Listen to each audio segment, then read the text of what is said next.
The sunshine and beaches of South Florida attract many types of people. Aspiring young models gravitate here with the hopes of being discovered.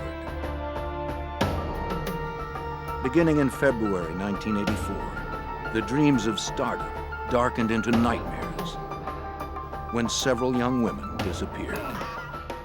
It was the beginning of a string of brutal and terrifying murders that spread out across the country.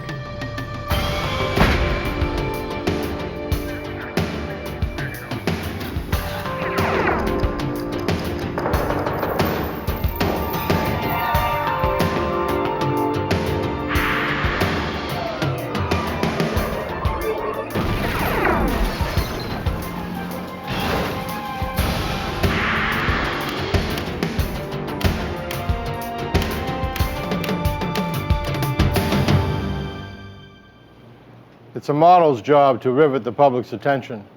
But in 1984, some aspiring models began attracting publicity in a terrible new way.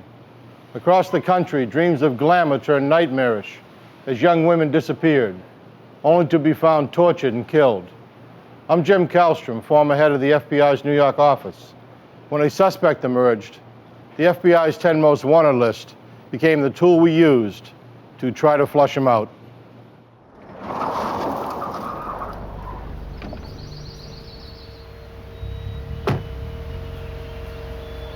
The promising life of Beth Kenyon came to a violent end on March 5th, 1984.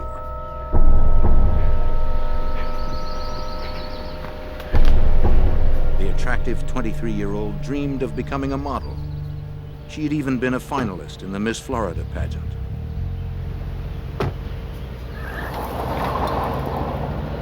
But all her hopes were cut short this Monday afternoon.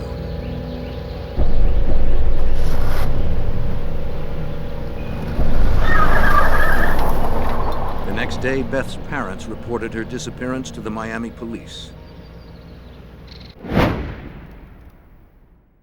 The police merely listed Beth as a missing person and explained many girls her age drop out of sight for various reasons without telling their parents. But the Kenyons knew their daughter wasn't the type to just vanish after a few days on a lark. They hired private detective Ken Whitaker and his son Ken Jr. to investigate. She's been missing.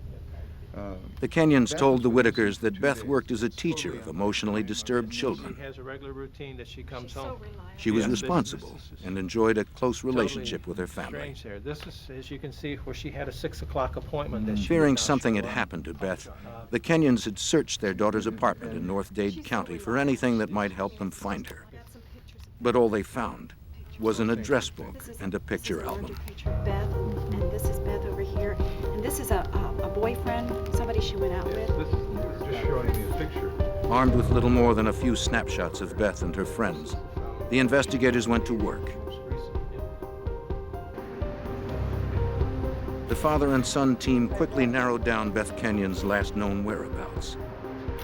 Ken Whitaker Jr. talked to an attendant at a Miami gas station near the school where Beth taught. Ken showed the attendant several photographs. He clearly remembered Beth, but he also recognized someone else in the photos, a man that accompanied Beth the afternoon she disappeared. His name was Christopher Wilder. On March 11th, 6 days after Beth's disappearance, the investigators contacted Wilder by phone. He denied knowing where Beth was, but invited the Whitakers to his house to speak more about her. But when Wilder didn't answer his door, the suspicious investigators decided to look around. They had learned he was a successful building contractor and a self-proclaimed fashion photographer. The Kenyons had told the father and son team that Wilder had proposed to their daughter, but that she had turned him down, leaving him upset and angry. Rifling through the garbage, the Whitakers found a photograph. Chris Wilder. On the surface, it appeared an innocent picture, but to trained eyes, it meant more. The Investigators soon learned that Christopher Wilder had driven a car in the Miami Grand Prix. On February 26, 1984, he finished 17th and won $400. That race day was also the last time that anyone saw Rosario Gonzalez. The 20-year-old worked for a marketing firm distributing free aspirin samples at the Grand Prix. The Miami news still buzzed with the mysterious disappearance of Gonzalez. She had vanished just 5 days before Beth Kenyon. The investigators discovered that Wilder knew Gonzalez. She had modeled for him in amateur photo shoots. It was a critical connection. The two missing women, Beth Kenyon and Rosario Gonzalez, were linked through Christopher Wilder. With this information, Mr. and Mrs. Kenyon sought the help of the FBI. Special Agent John Hanlon of the FBI's Violent Crimes Unit in Miami remembers the meeting. On the 12th of March, the Kenyons came to the FBI seeking more active involvement of the FBI. Of course, we didn't have any jurisdiction at the time. There was no evidence of an abduction. In an attempt to put pressure on Wilder, the Kenyons' private investigators leaked their findings to the Miami Herald. The story was published on March 16, 1984. Though the article did not mention Christopher Wilder's name, it clearly accused him. The report described the man connecting Gonzalez and Kenyon as a local contractor, race car driver, amateur photographer, and a native Australian. It was Wilder to a T. Although the FBI had no jurisdiction, Supervisory Special Agent Gordon McNeil had already begun looking into the matter. This connection drew my interest, and I decided to open a preliminary kidnapping investigation to see if we had a possible violation of federal law. Agents McNeil and Hanlon found Wilder was a likely suspect. He had a criminal history that reached back to his native Australia, where he was out on bail on a sexual assault charge. Days later, on March 21st, the agents were notified about an incident which allowed them to open a full investigation. A phone call came into the Miami FBI office, reporting that a Tallahassee, Florida woman had been abducted and transported across state lines into Georgia, where she escaped. The initial description of her assailant fit Christopher Wilder. Are you okay? Special Agent Hanlon flew to Georgia to hear the victim's story. It was a nightmare. Oh, sorry, no business. 19-year-old Linda Grober told Hanlon she'd been shopping in a mall in Tallahassee, Florida, when a man approached her about a modeling job. Magazine covers. I got any number of them. They really sound like Claiming to be a photographer, the stranger invited her back to his car to see his portfolio. It was the middle of the afternoon in a very public place, and Linda said she felt perfectly safe. Never? When he asked her if she'd ever modeled, she said no. He flattered her with remarks about how beautiful she was and promised he could put her on the cover of Vogue. But Linda reported that when they got to his car, the photographer began changing his story. He claimed he'd left his portfolio at his studio, and he asked Linda to go back to the studio with him. When she hesitated, the man attacked and pushed her into the car. He clubbed her on the back of her head. Everything just went black. When she regained consciousness, they were driving on a country road. When her abductors saw her coming around, he stopped the car at a secluded spot.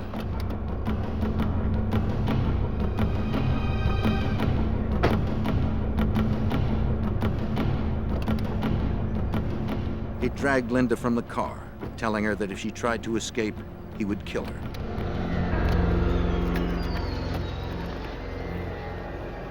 He wrapped his fingers around her throat and strangled her until she passed out.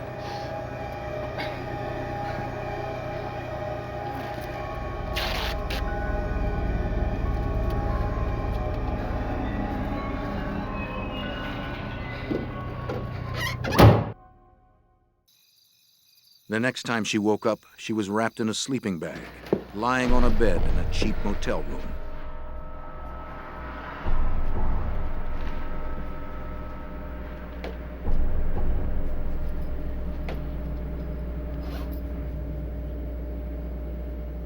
Once again, he threatened to kill her if she tried to escape. Don't move. He tied her to the bed and superglued her eyes shut. For the next several hours, the kidnapper repeatedly raped, beat, and tortured Linda Grober. When she disobeyed his commands, he shocked her with an extension cord he had fashioned into an electrocution device.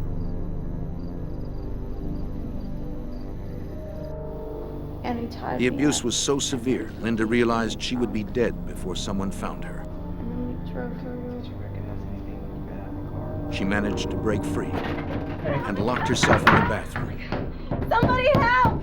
Help! She pounded on the walls and screamed for help. Help me! Stop it! Stop it! Stop it! Hey! Stop now! Stop it! Stop it! I'm telling you. The rapist panicked, grabbed what he could, and ran.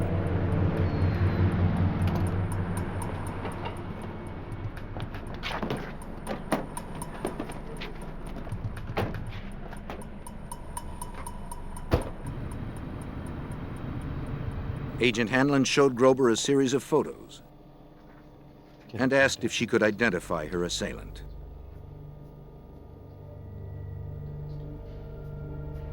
It was absolutely no doubt in my mind. I mean, I'd spent hours with this person that's who he was. And I just identified him as clearly Christopher Wilder.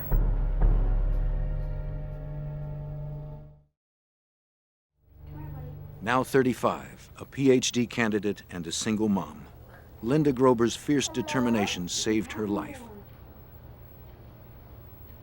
It also made her a strong witness, ready to risk everything for her abuser's arrest. I was in the hospital for a week or something like that, and then I had to basically leave the country while he was still a fugitive because they were concerned about my safety. They were concerned about my family's safety.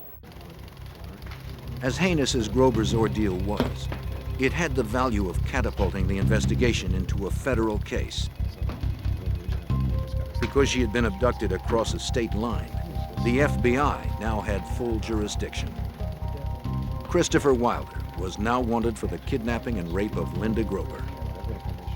And he remained the prime suspect in the disappearance of Rosario Gonzalez and Beth Kenyon. Obviously now we had federal violation, and we had every reason to put all the resources of the FBI into this case.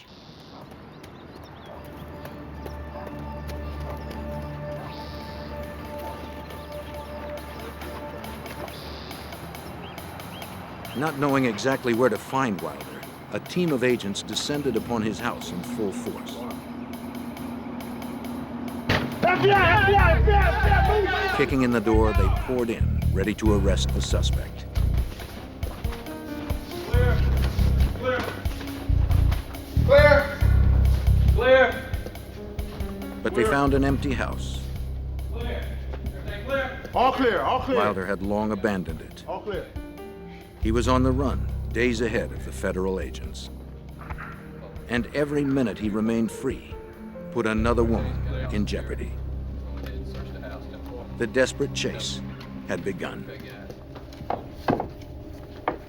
March 1984. FBI agents conducted a meticulous search of the abandoned home belonging to Christopher Wilder. 2 women were missing and presumed dead at his hands. A third had barely escaped with her life after her kidnapping and rape. The agents needed something to clue them in to their suspect's present whereabouts. You like his decorator, huh?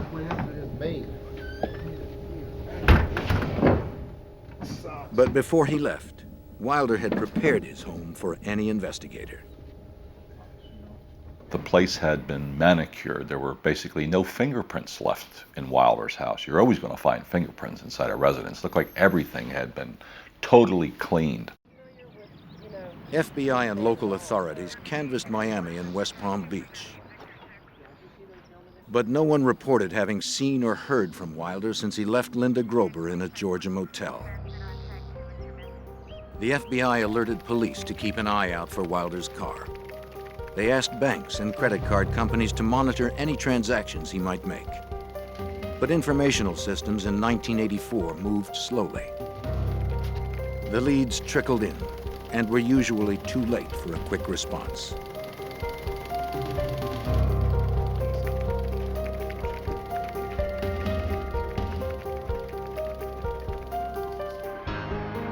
On March 21, 1984, a sharp-eyed utility repairman in Central Florida noticed something unusual in a shallow creek.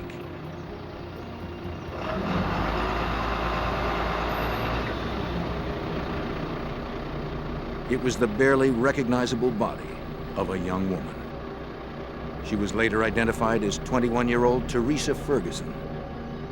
Witnesses last saw her 3 days earlier, leaving a shopping mall with a man fitting Wilder's description. The autopsy showed she'd been beaten with a tire iron and strangled to death. The victim's profile and the savagery of the crime suggested Wilder.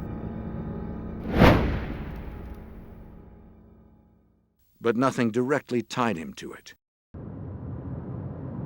If it was the Australian contractor, the FBI agents knew they had a serial killer on the loose. One that had to be stopped before he murdered again. Agents continued to follow the suspect's trail. An automatic security camera photographed Wilder at a bank in Tampa. The bank records showed that he had emptied his accounts of more than $19,000. It was an ominous break. Their prey now had the money to travel far and wide. By March 22, 1984, Wilder was already in Texas.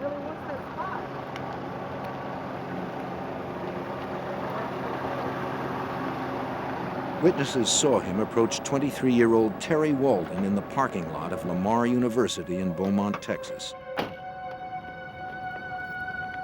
Walden was a wife, mother of two, and a nursing student. Yes, I'm a photographer. My job is to make... Wilder asked her if she'd like to do some modeling. Make a lot of extra money. You sure you don't want to keep the card and think about it? But Wilder couldn't seduce Walden with his pitch. Okay. She politely declined.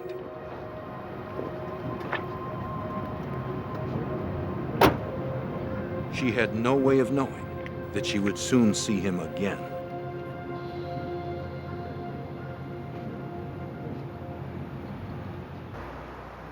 While the FBI began its national hunt, witnesses later told investigators that Wilder had stayed in Beaumont, Texas another day. This time he went back to familiar territory to stalk his next victim. They have this one's $7.99 or $9.99. He visited the local mall, shopping for a young woman to deceive with dreams of glamour. You're taking some fashion photography? No, listen. You don't have to blind me. I'm legit. It's okay. But no one succumbed to his bogus promises. No, sorry. That's fine. That's fine. After getting brushed off several times, he spotted a familiar face. It was Terry Walden.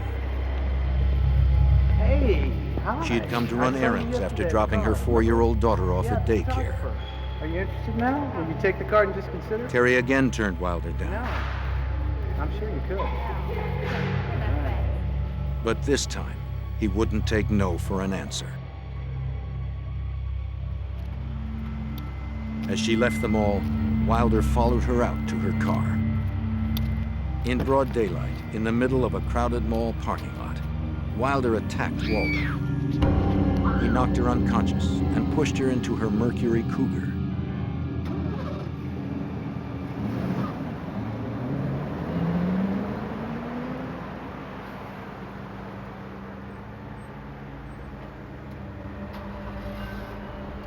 He grabbed his bags and drove off in the victim's car. Walden's husband reported her missing later that afternoon when she failed to pick up her daughter at daycare. But by then, it was too late.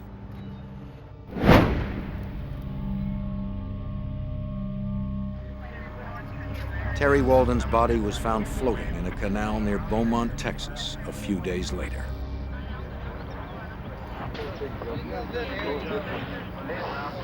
The police recovered Wilder's Chrysler a few miles away. Some fiber and some here and here. Let's get a couple pictures of this, Jim, before we take the stuff out. An FBI forensic search of the car uncovered hair and fibers matching Teresa Ferguson, the young woman discovered by the repairman 5 days before.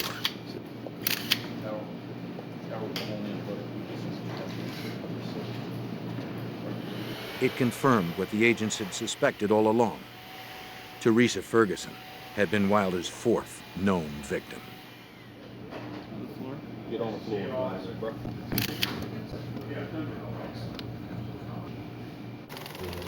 McNeil and Hanlon estimated that the killer was still at least 2 days ahead of them. Out of the Miami office, they broadcast a national all-points bulletin for Terry Walden's stolen car. Every state police agency along the way, every state trooper who was out on that highway knew the car we were looking for. And unfortunately, it's amazing sometimes you say, okay, well, he's in a purple car. We say, how many purple cars are out there? Well, it's amazing how many purple cars are out there when you're looking for purple cars. And that was the problem. We never knew at the time what license plate he was using on that particular vehicle. FBI teletypes clattered endlessly. Every field office in the country received page after page describing Wilder's physical appearance, his victim profiles, where he had last been identified, and where he was thought to be heading. The technology of 1984, however, could not keep up with the pace of his flight.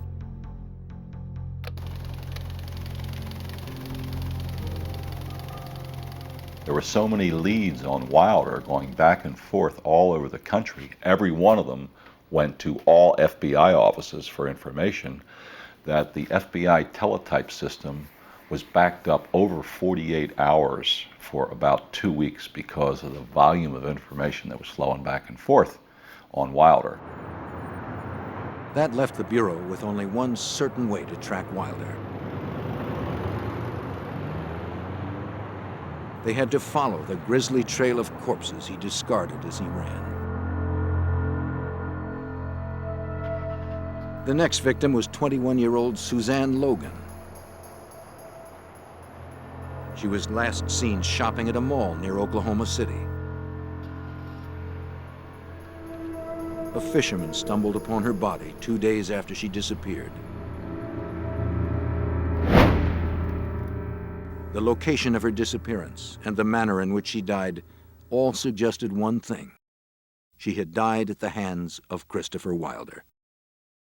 In this particular case, we had an individual who was kidnapping, raping, torturing, and murdering a woman about every day and a half. So there was intense pressure, as there should be. Slow technology and a fast fugitive hampered the FBI. But on March 28th, they got the break they had hoped for. Wilder checked into a motel in Rifle, Colorado, using a stolen Visa card. The FBI knew he had the card and was using it, but they had not been able to trace it until Rifle. In those days, 1984, they didn't have the instant validation of your credit card when you walk into a hotel. They only called in bills that were going to exceed $100. Every motel that Wilder stayed along his murderous route, the charges were in the vicinity of $50 to $60. Perhaps from sheer boredom, the motel clerk decided to call in the credit card that night, instead of waiting to mail it the next day. Instead of approval, the clerk received a phone number to call immediately. An early morning call mobilized the FBI's Denver, Colorado field office. At last, the FBI knew where the fugitive was. In the early hours of the morning of March 29th, 4 agents approached Wilder's motel room, confident that they had finally cornered the killer. Okay. FBI! Search warrant! Go! FBI! He wasn't there. As swiftly as the FBI had responded, Wilder had eluded them. For some unknown reason, the fugitive had departed before sunrise. He's not in the hotel. It had been the best lead the agency had, and it failed. Once again, the exasperated task force had no idea of where the predator was. Yet they feared it was one of the dozens of shopping malls within a day's drive of Rifle, Colorado. March 29th, 1984. In just 3 weeks, the Australian contractor Christopher Wilder had abducted 4 women and murdered 3 of them. FBI agents noticed a pattern developing in the campaign of violence. The killer kept his direction westward, and he had narrowed his hunting grounds to shopping malls.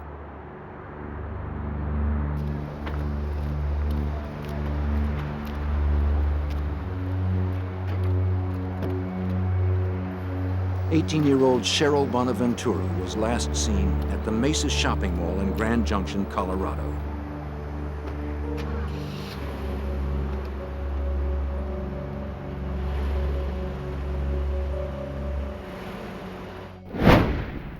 The FBI would later connect Wilder to her death.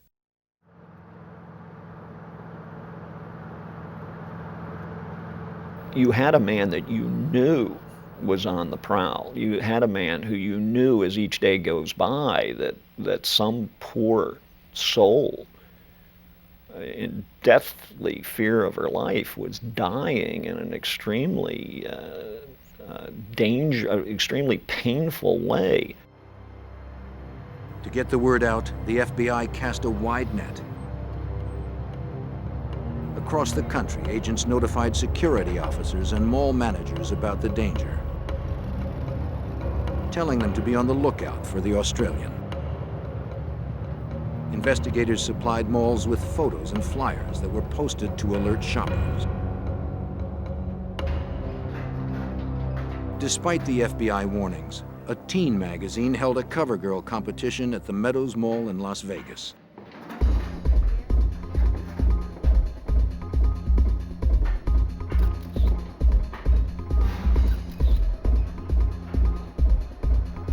Wilder showed up, armed with his camera.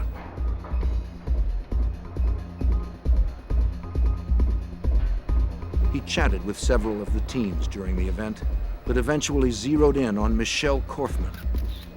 The 17-year-old had driven up the 25 miles from her family's Boulder City, Nevada home. Nervous about participating in her first model search, she had asked her friends and family to let her go alone.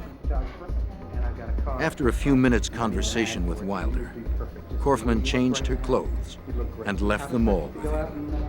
Yeah, sure, I do. That's great. It was April 1st. As soon as Vegas authorities alerted the FBI that a local girl had disappeared at a mall, agents responded. They asked for all pictures that anyone had taken of the fashion show. One photographer immediately delivered 5 rolls of film. And when they printed those photographs, there was the Korfman girl on stage in a modeling type pose, and who's directly beyond her, about 20 feet away, looking at her with what I call the look of a homicidal maniac, none other than Christopher Wilder.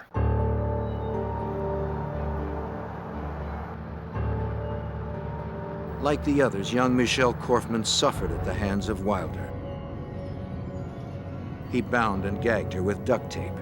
Then he beat, raped, and tortured her. and you will see incisions in the body. They may only be 1 inch to 1.5 inches long, and they're not deep. They're done just enough to make it bleed. They were only meant to torture, not to kill, until he finally actually killed the victims. He was a brutal sexual sadist. Prowling shopping centers and other areas. On April 5th, 4 days after the Michelle Korfman disappearance, the FBI held a press conference. They announced the placement of Christopher Wilder on its famed 10 Most Wanted Fugitives list. 10 most wanted lists. For 50 years, the list has helped generate the publicity needed to catch violent fugitives. Hey, Val. Special Agent Tron Brecky serves as national spokesman for the FBI. Okay, thank you. The criteria for the top 10 was met with Wilder. He was a menace to society, he was extremely dangerous, a violent individual on whom charges were outstanding, and he had fled the area where we thought that he might be. Therefore, it was very important for us to get the message out to the American public and to the media that he could be anywhere in the United States.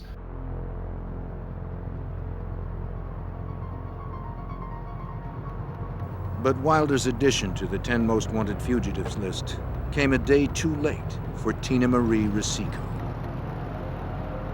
In Lomita, California, on the day before the press conference, the 16-year-old visited the Del Amo Fashion Center mall to apply for a summer job. What a beautiful face you have. The high school student wanted the work to save for a car. She met Christopher Wilder when he said that she was perfect for a modeling gig he had to shoot. And actually, you're so perfect that I could give you $100 right here. He gave her $100 cash and promised much more to come. If you're right, and I know you are, I can tell you all. Do you have a few minutes to just go out and look at clothes and shop? Take some pictures in front of me. I say to myself, this girl is perfect.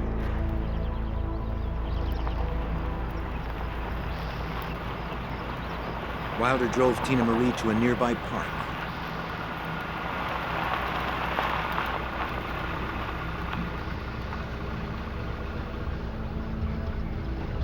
At first, everything progressed as if it were a legitimate job. He said the scenic location had perfect light for the camera. This canopy right here, I think, is really lovely, right? As the shoot began, an eager Tina Marie worked to please her photographer. Yeah, just look sort of.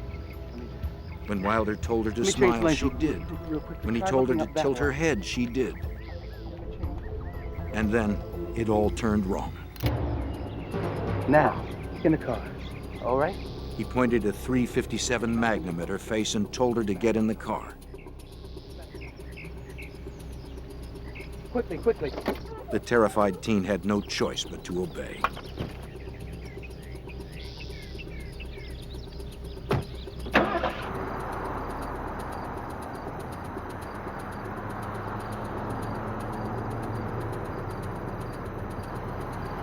Wilder brought Tina Marie Risico to a motel in San Diego.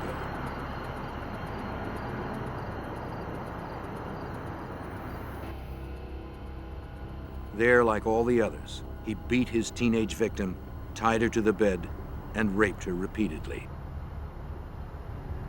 Wilder cut her with his knife and electrocuted her using wires he would tie to different parts of her body. The brutality perplexed Agent Hanlon. You say to yourself, why would anybody want to do that to anybody? To scare them so bad, to brutalize them so bad, to torture them with an electrical cord, and then kill them like a piece of trash. And that person knows they're going to be killed. I mean, up until some point, the great realization comes over that individual, I'm not going to survive this. My life's over. And these are young women. He identifies himself as a professional photographer, commenting on a young woman's appearance and attempts to persuade her to accompany him from the area. Just as Tina's life was about to end, a special news bulletin captured Wilder's attention. Dangerous, and this approach may lead to his apprehension. Christopher Bernard Wilder has been placed on the FBI's 10 Most Wanted list. It was the FBI press conference. Wilder watched in horror as his picture was plastered on television sets across the nation. The federal agents proclaimed him the most wanted fugitive in America. They held him responsible for the disappearances of 6 young women. They didn't know about the 7th victim in the hotel room with him.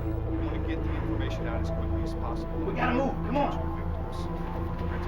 Wilder panicked. He grabbed Tina Marie and hit the road. Come on, we gotta move.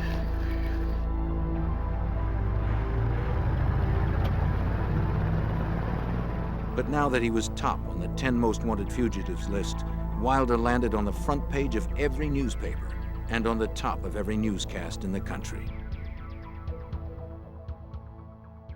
It's the front page headline in every newspaper in America. Every news show, every radio show is talking about Christopher Wilder and showing his picture and saying his name, Christopher Wilder. The FBI hoped that by plastering Wilder's face across TV screens and newspapers, someone, somewhere, would spot him. It was the best chance agents had to stop Wilder before he destroyed another life. In the spring of 1984, the FBI conducted the largest manhunt in history for the rapist and murderer, Christopher Wilder. They knew of at least 6 victims. They suspected there were many more. Wilder had squeezed through the FBI net in Nevada as he headed back east. With him was a 16-year-old hostage named Tina Marie Rosico. On April 10, 1984, outside a shopping mall in Gary, Indiana, Christopher Wilder told Rosico that he would let her go on one condition. She had to help him catch his next victim. For 6 days, the adolescent had been raped, beaten, and terrorized. She was ready to do whatever he asked. Wilder noticed Dawnette Wilt ducking into several shops. He figured she was job hunting in the mall.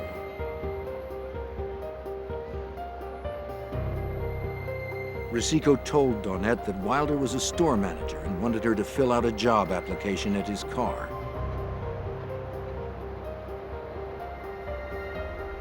When they reached his car, Wilder drew his pistol and forced Dawnette to get in.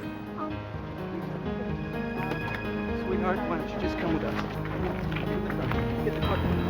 Get in. Go around. He sped off with the 2 girls. Witnesses saw them leave. A young woman, very attractive, as were all of Wilder's victims, had been taken from was seen leaving with an individual who they believed to be Christopher Wilder from a mall in the Indianapolis area. And so when that information came to us, we felt that, okay, now we know he's headed back east.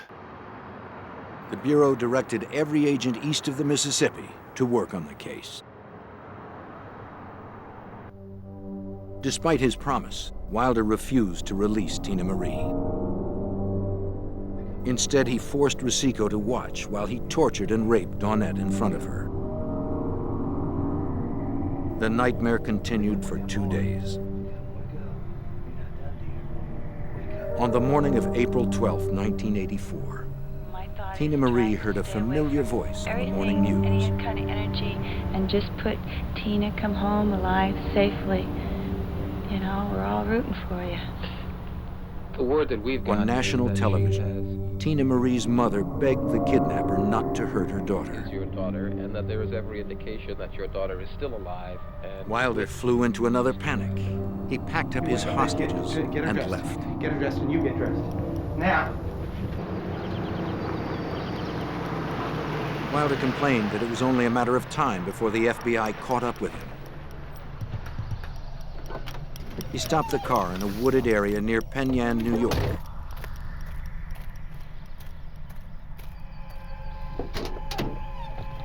He ordered Rosico not to move. Dawnette was drugged with sleeping pills, yet he forced her to march into the forest.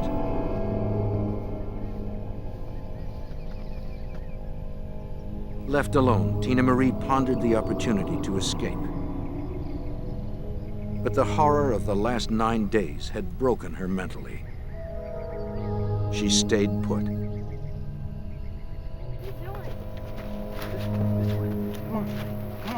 Walking through the woods, Dawnette Wilt slowly woke up to the realization that Wilder was going to kill her. She didn't want to die by stabbing. She begged him to shoot her instead. Ignoring her pleas, Wilder stabbed her through the chest twice and left her for dead.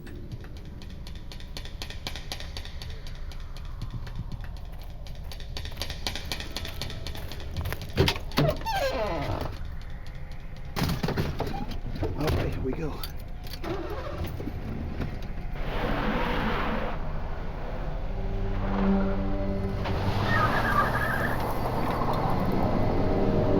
As he began to drive away, the fear that Dawnette Wilt might still be alive seized him.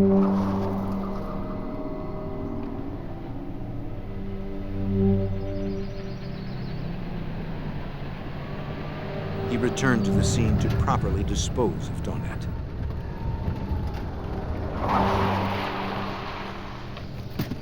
You stay here. You stay here, you hear?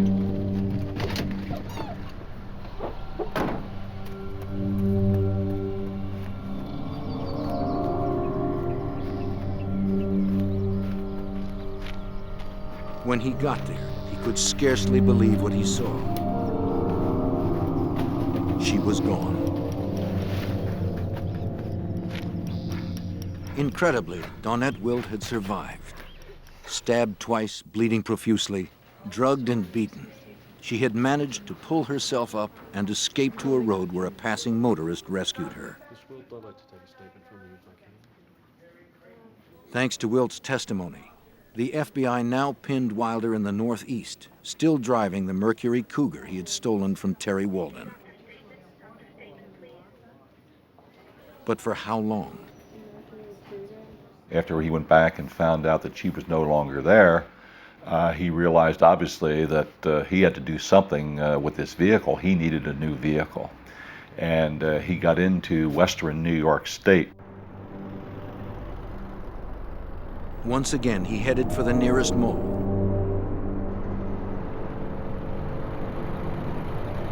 This time in Victor, New York, where he spotted a gold Pontiac Firebird.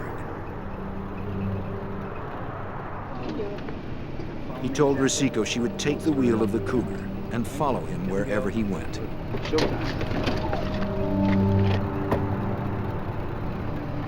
He carjacked 33-year-old Beth Dodge.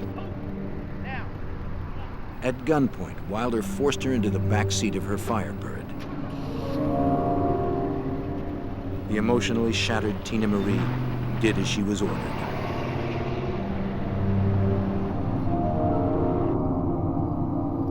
Wilder drove for a half an hour to a secluded area.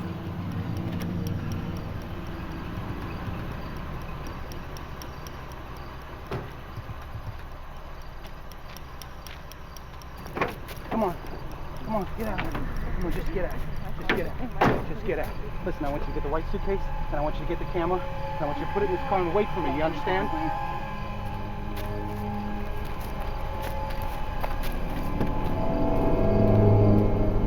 He forced Beth Dodge into the woods.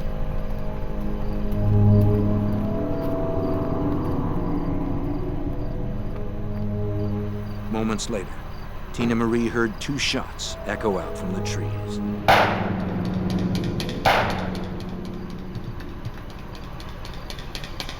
There had been no rape, no torture this time. Wilder had simply killed Dodge for her car. But he had a different fate in mind for Tina Marie. In all the hell he had put her through, Wilder had bonded with Tina Marie. He told her he didn't want her to be around when the end came. He drove Tina Marie Rosico to the airport in Boston and gave her money for a ticket home to Los Angeles. Her ordeal was finally over. Once safely home, Tina Marie would fill in details for agents about Wilder's murderous rampage. Wilder was now alone, and the agents didn't want to wait till another victim disappeared to clue them into his whereabouts. During the search for Wilder, we knew that he had friends in Canada and had visited Canada extensively. So we felt there was a good chance that he was heading directly east and then north into Canada. Wilder raced toward the border in Beth Dodge's Firebird. For 3 weeks, he had beaten the FBI's best efforts. Even the 10 Most Wanted Fugitives list had failed to produce his capture. Agents McNeil and Hanlon desperately wanted to stop the killer before he struck again or fled their jurisdiction. By April 1984, Christopher Wilder had left 7 women dead across America. 3 more were presumed dead. 3 others had survived with rapes and beatings. The FBI believed that he was in New England, heading north. Federal agents concentrated their resources in the northeastern states before he could escape across the Canadian border.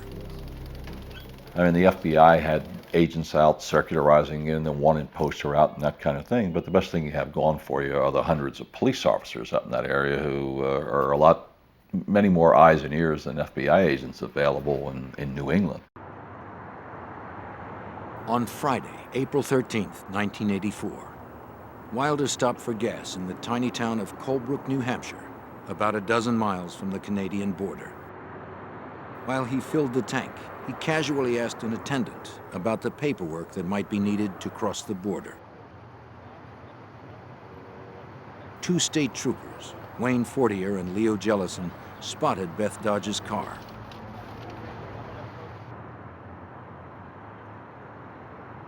They, like almost every police department in the country, had been told to be on the lookout for the Firebird and for a man of Wilder's description.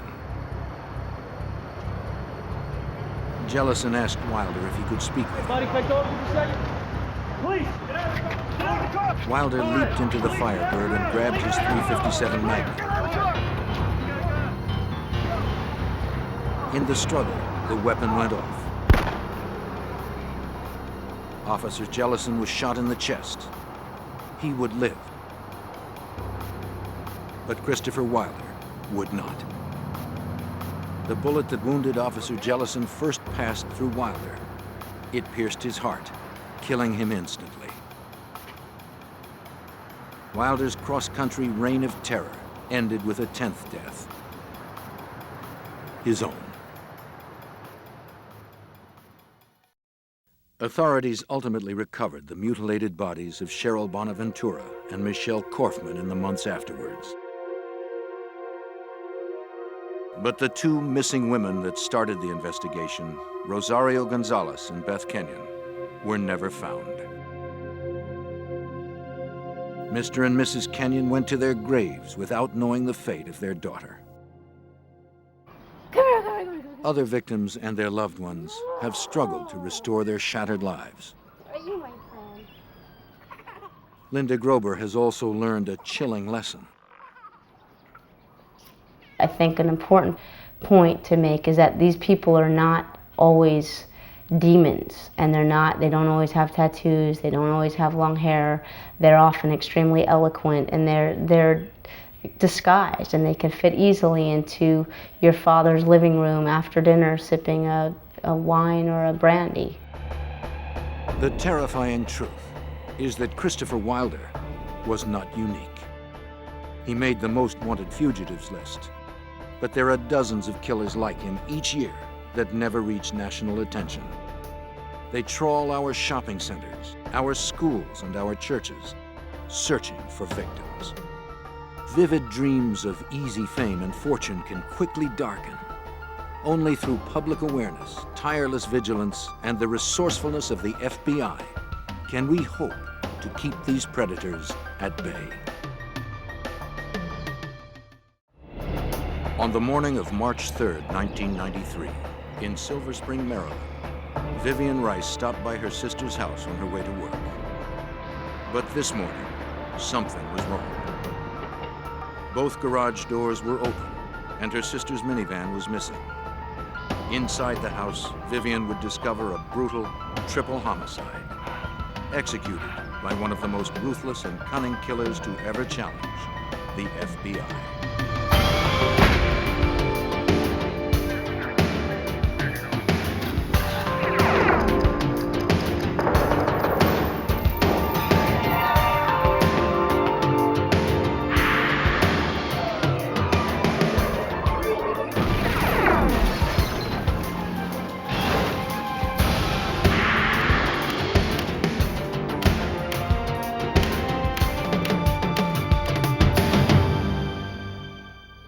When 3 people were found murdered in their home, it appeared like a burglary gone awry. But a crime this horrific deserved a closer look. The suspect who had the most to gain from the deaths also had the perfect alibi. Photographic proof that he was 3,000 miles away when the crime was committed. I'm Jim Kallstrom, former head of the FBI's New York office. It's our job to find the holes in even the most bulletproof alibi. In this case, we had our work cut out for us.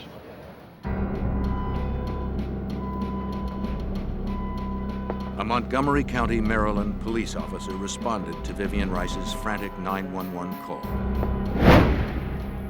He found a female victim dead just inside the front door. He also found a second woman dead. And a young boy, apparently murdered in his bed.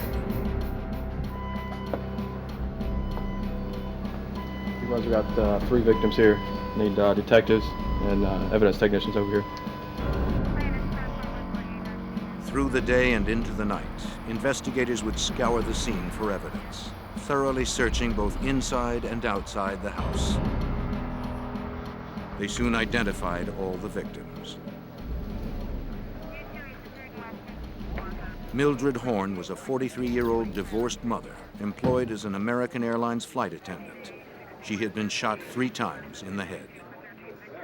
Her 8-year-old quadriplegic son, Trevor, who required round-the-clock nursing care, appeared to have been suffocated. Police found him disconnected from his respirator. And Trevor's overnight nurse, 38-year-old Janice Saunders, had been shot twice, in the skull and in the eye.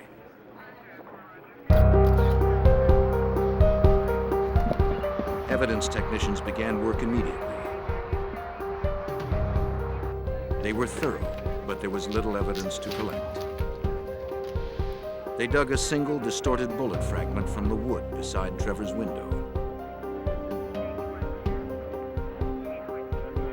Investigators took swabs of blood, carefully collecting samples for DNA testing. But the blood would match only the victim's DNA. With so little to lead investigators to a suspect, technicians scrounged harder for clues, collecting anything and everything that seemed promising.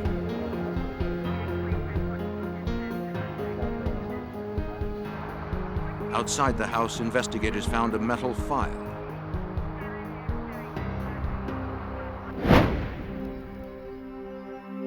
Police were thorough, but the killer had been meticulous.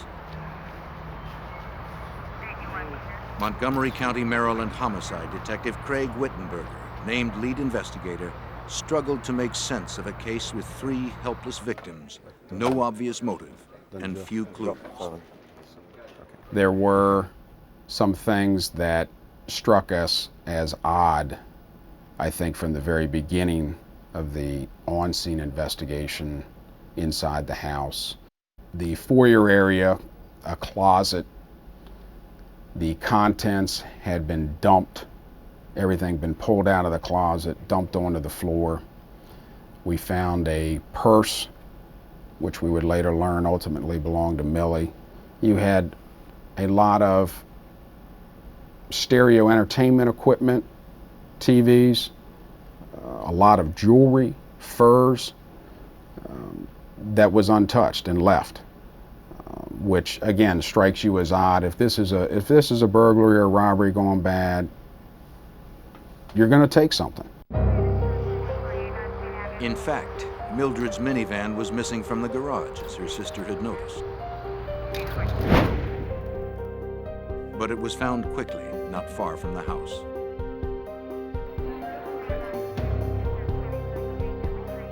Some of Mildred's credit cards were also missing, but found the next day on a nearby roadside by a jogger. Investigators now positively eliminated burglary as a motive. Instead, they wondered if the missing items were a deliberate attempt by the killer to throw them off his trail. The scene had the earmarks of a planned, professional execution.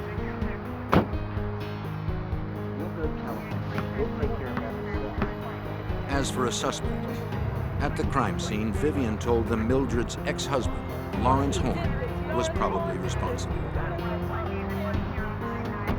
She begged them to investigate it. He quickly became the prime suspect.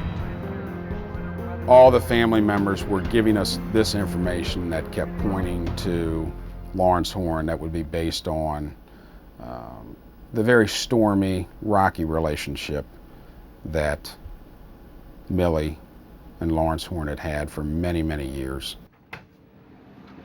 Danny, could you get this drum set up in number 5 for me, please?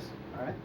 Investigators learned that in the 1960s and 70s, Horn had been a top producer and recording engineer for Motown Records, credited with many hits, including Shotgun by Junior Walker and the All-Stars.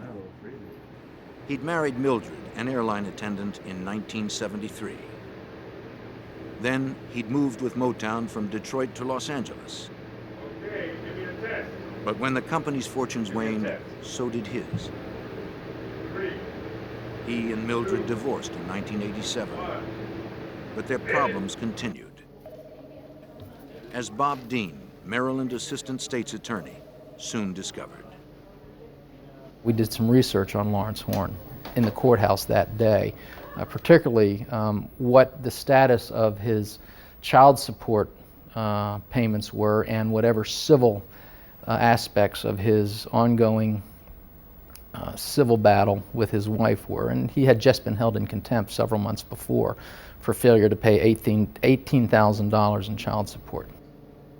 But in reviewing more court records, investigators learned that on March 3rd, the day of the murders, Horn's financial outlook had brightened considerably.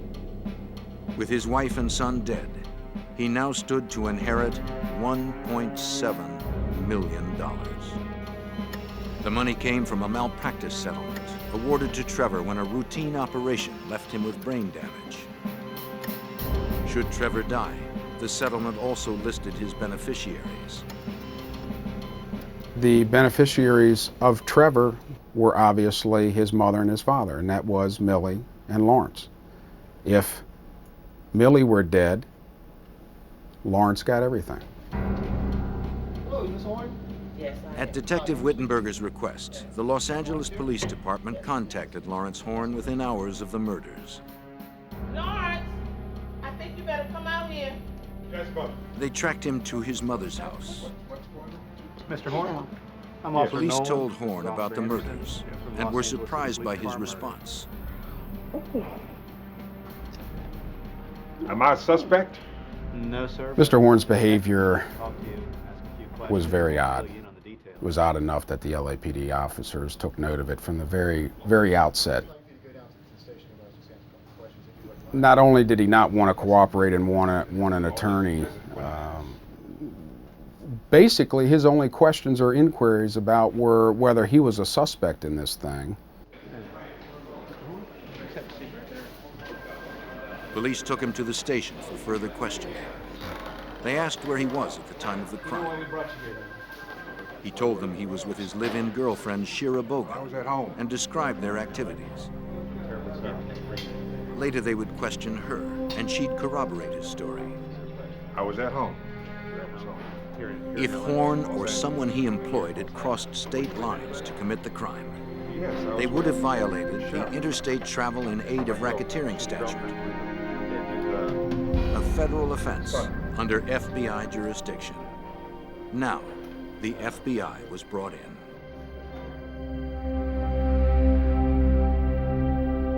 heinous crime had shocked the quiet community of Silver Spring, Maryland. A triple murder that brutally ended the lives of a quadriplegic boy, his mother, and his overnight nurse.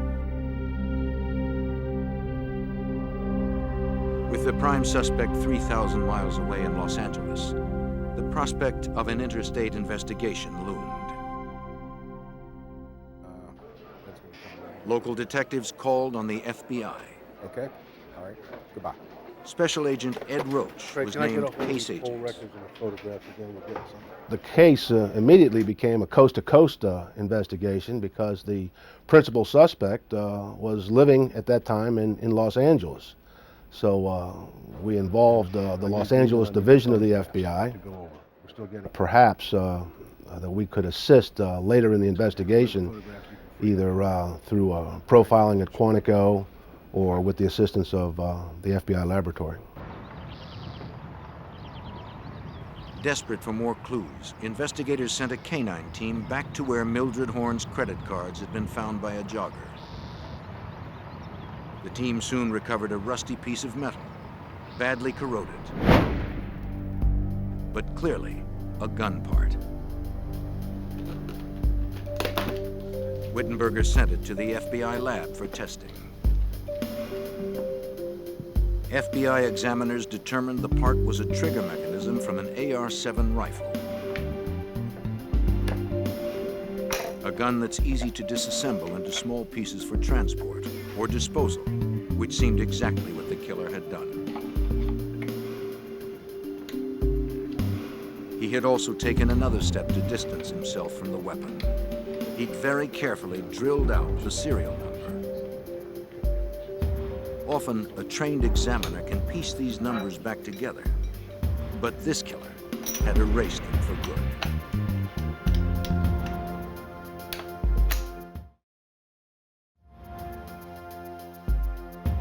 Another firearms expert would determine how long the gun part had lain by the side of the road. Analysis showed the amount of corrosion was consistent with the time elapsed since the killings had occurred. So this was likely the murder weapon.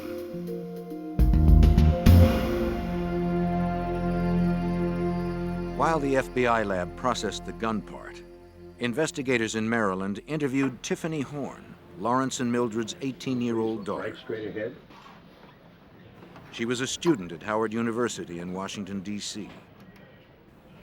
They gave her a routine polygraph test, which she easily passed.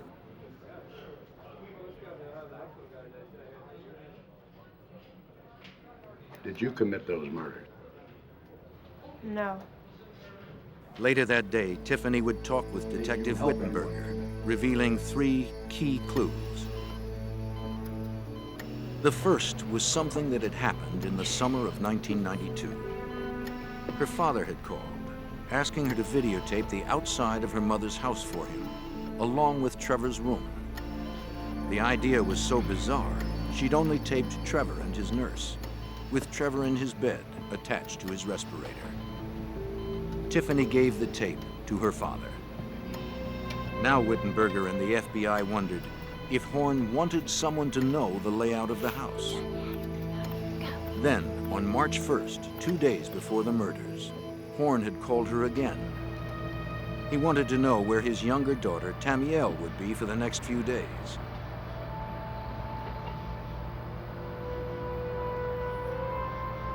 Tiffany said Tamiel would be with Aunt Vivian the night of March 2nd, because her mother was flying out on an early flight the morning of March 3rd. It made investigators suspect that Horn had known when the murders would occur.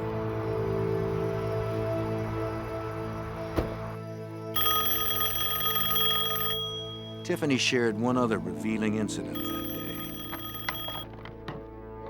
At about 2:30, the morning of the murders, she had inadvertently called her mother. Tiffany had hit the wrong speed dial key on her phone. She'd meant to call her boyfriend. She apologized and hung up. The timing of the call helped investigators estimate the timing of the murders, along with another observation. Trevor's round-the-clock nurses made entries every hour in a logbook near his bed.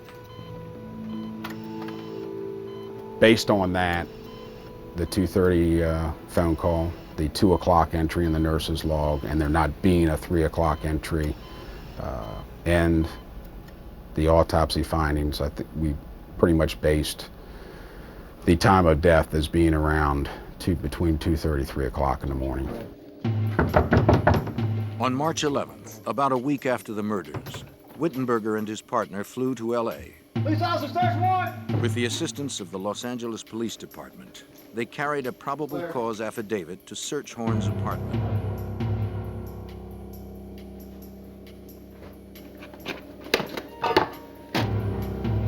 They collected hundreds of audio and videotapes. Police also gathered computers, personal papers, address books, bank statements, and telephone logs.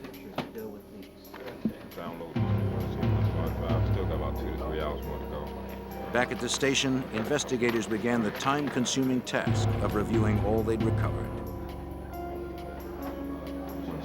They'd printed thousands of pages from the hard drives of Horn's computers. They found he'd made handwritten notes on documents regarding Trevor's settlement money. The notes confirmed what they already suspected. Horn was well aware he could gain a fortune from his son's death, and he was well versed in the legalities of the settlement. Investigators also found a map that was telling. It was hand-drawn, showing Mildred Horn's neighborhood. The streets were outlined and labeled. An X and her initials marked her house. Had Horn been directing a stranger to find her? Perhaps a contract killer. In the hundreds of hours of videotape that were recovered and screened, one home movie stood out. Horn had videotaped himself standing in front of his television set, which was tuned to the cable TV program guide station. The station was clearly broadcasting the time and date. 11:45 p.m., March 2nd, 1993, California time. 2:45 a.m., March 3rd, Maryland time. Exactly the time and date of the murders. Investigators quickly dubbed it the alibi tape, since it seemed to have been created for that purpose. Now, Wittenberger and the FBI seemed to have some substantial leads, but they were still far from apprehending the mastermind of this brutal crime. There he is again. Same shit. He's walking back. When investigators searched the LA apartment of their prime suspect in a triple murder, they discovered a suspicious videotape. Among themselves, they called it the alibi tape. But they would soon find a recording that was even more incriminating. A 22-second excerpt from Horn's dozens of audio tapes. It was from a conversation between Horn and an unknown male. The words were cryptic, but their meaning was clear. Can you play that?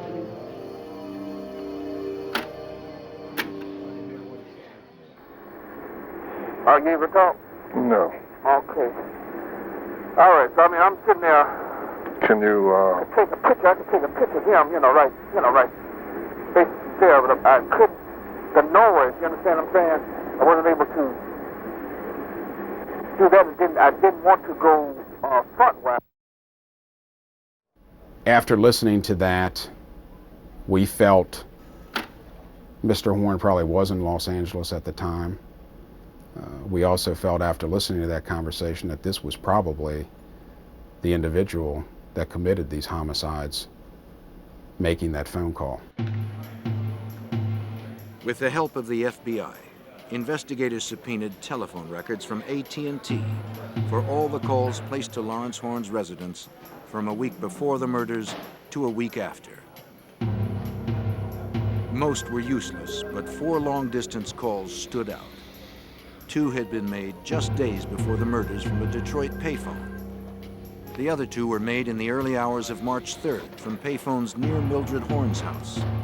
One from outside a Denny's restaurant, and the other from a Days Inn. The call from the Denny's was made to the home of Lawrence Horn. at 5:12 a.m. Maryland time, just a few hours after the murders. What is going on? What time is it?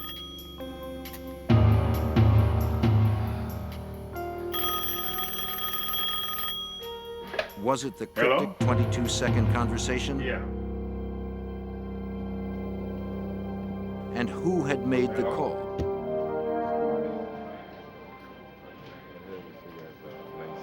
Investigators spent hours scanning dozens of registration forms from local motels.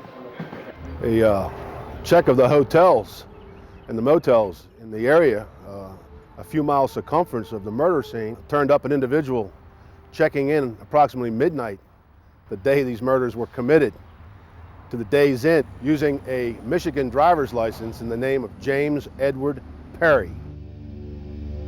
James Edward Perry seemed a promising suspect.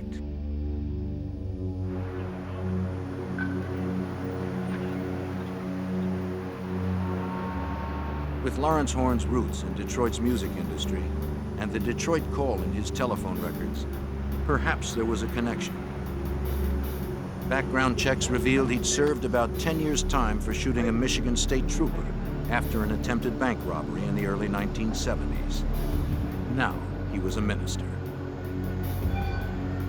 He claimed he would be able to pick lottery numbers for people. People could call him for his advice. He had business cards and flyers that he would hand out, that he was, like I say, a minister. I believe he called himself on some of these things Apostle James. As investigators learned more about Perry, Wittenberger had picked up another trail. In Lawrence Horn's telephone records, he'd noticed some calls had been made on a calling card. What do you want? He subpoenaed the records. The name on the card was Camilla McKinney. FBI agents appeared at Camilla's address. Instead, they found Marcia Webb.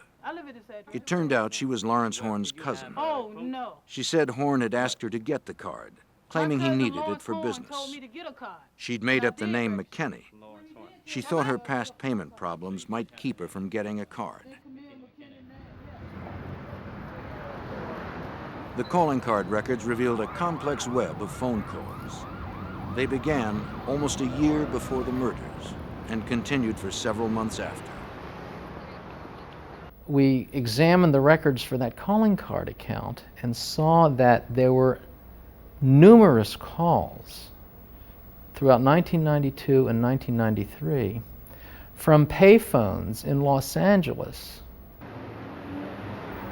Payphones that we plotted out on a street grid, primarily within walking distance of Lawrence Horn's house. It went directly to James Perry's house in Detroit. I could do it. And likewise, there were numerous calls from 1992 to 1993 of payphones throughout Detroit, primarily on the east side of Detroit, which is where James Perry lived, to Lawrence Horn's house in Hollywood. And we figured Perry was looking for the rest of his payment. And we surmised that, that Horn was waiting for his windfall from his son's estate. But if it seemed investigators had finally hit the jackpot, the prize remained just out of their grasp.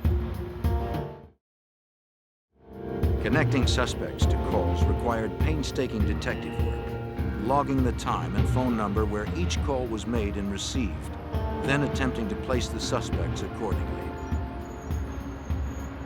Horn and Perry had covered their tracks with many layers of deception. Investigators were beginning to bog down, and their frustration was starting to show. It starts out at an extremely fast pace. Everything's hot and heavy, very high-profile murder case. Everything, like I say, is rocking and rolling very quickly. Then all of a sudden the skids are put on. The investigation starts to slow down because now we've almost shifted gears and now going into a documentation that turns into almost a paper trail case. But Wittenberger and the FBI stayed on the trail like bloodhounds. And in late September of 1993, They closed in on James Perry. They began a 24-hour-a-day, 7-day-a-week surveillance. We had the Michigan State Police and the FBI. Both agencies agreed to put him under surveillance in a cooperative effort. It was during a week in September that we saw that James Perry hung out with a particular individual. We didn't know who he was until we checked the tag of his car. It was a guy named Thomas Turner. A background check showed the 52-year-old Turner was a trucker by trade. More significantly, he was another of Lawrence Horn's cousins. He was also fast friends with Perry. The two had met in prison 13 years before, when Perry was serving time for the state trooper shooting incident and Turner for robbing a bank. Identifying Turner would prove an important break in the case. But for now, investigators were hoping for something more immediate.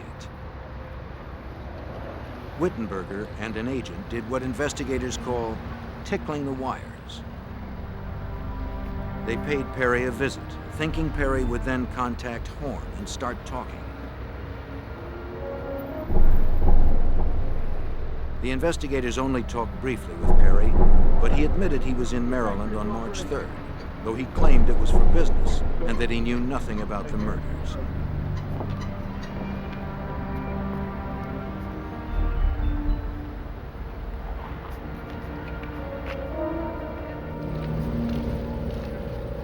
In September of '93, after weeks of wrangling for court authorization to tap Lawrence Horn's home phone, federal agents finally got the go-ahead. Special Agent Roach was key in obtaining the approval.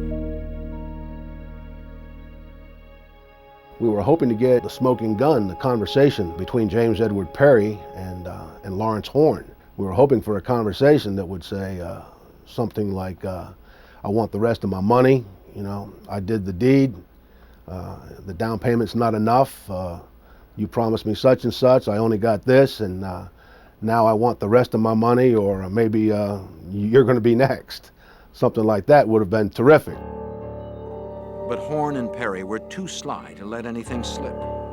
And by mid-November, with the investigation at full tilt, they stopped talking to each other altogether.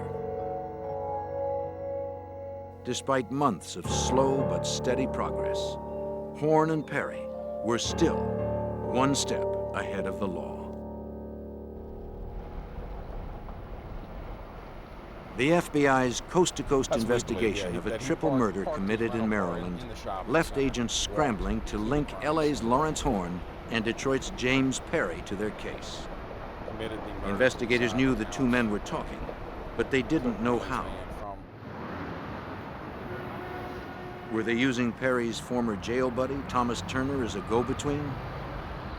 The FBI secured authorization to tap Turner's phone. Yep. That was the key. Yeah, what's up? Both Horn and Perry talked yeah. to Turner often, Yeah, okay, and that's Turner no problem. relayed messages between them. But they were careful not to use language that might incriminate them. And once again, agents found themselves back in the same old grind, monitoring and logging hundreds of calls, then trying to make links between the callers. All right, I'll talk to you later. One surveillance would be taking place, actively taking place, physical surveillance in Los Angeles on Lawrence Horn, while at the same time, 24 hours a day, the Detroit division was conducting physical and electronic surveillance on Thomas Turner and physical surveillance on James Edward Perry. As before, they made a few connections between calls and callers. But mostly, the process seemed just a test of their endurance and dedication. Horn and Perry were giving them a run for their money. Then, around Thanksgiving, after 3 grueling months, investigators got a bite. Perry was preparing to move. Agents secured a federal warrant to search his residence before he left. It was a dangerous mission. Perry had shot a Michigan police officer, and he was known to own high-powered weapons. An FBI SWAT team made the entry. Wittenberger and his partner followed. They roused Perry and his girlfriend from bed, catching them unaware and unarmed.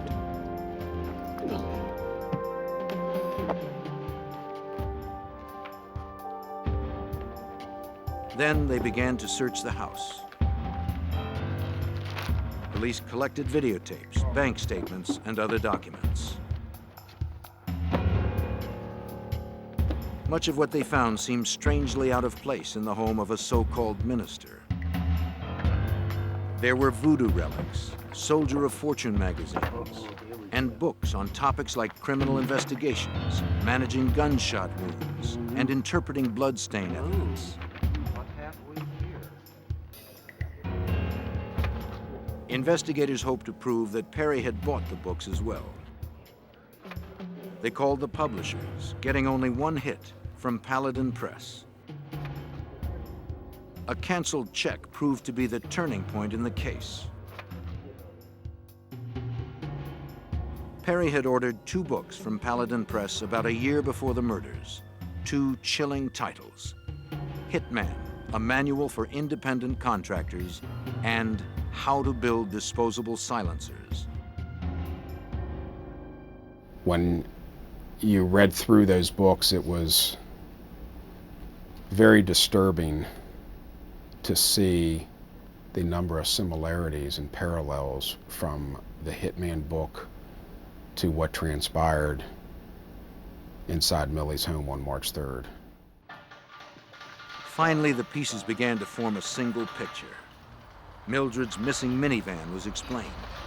Perry had used it to get back to his rental car, which he'd parked some distance from the crime scene, as the book recommended. The credit cards found by a jogger on a road near the house also fit in neatly. It said, if you want to make it look like a burglary, do a little bit of messing around the house, take some items and then throw them along the side of the road. It said, throw the pieces of the rifle along the side of the road. Another thing that the book recommended was to take a little narrow file and run it through the barrel of the rifle. And a little narrow file was found in the backyard with deposits of chemicals consistent with gunshot residue. The book also suggested using an AR-7 rifle, exactly the gun whose trigger mechanism was found earlier. Likewise, examiners determined the single spent bullet found in Trevor's room was .22 caliber, popular with assassins. .22s distort when they enter a human body, so it's hard to match them to a gun. They're also small, quiet, and inexpensive.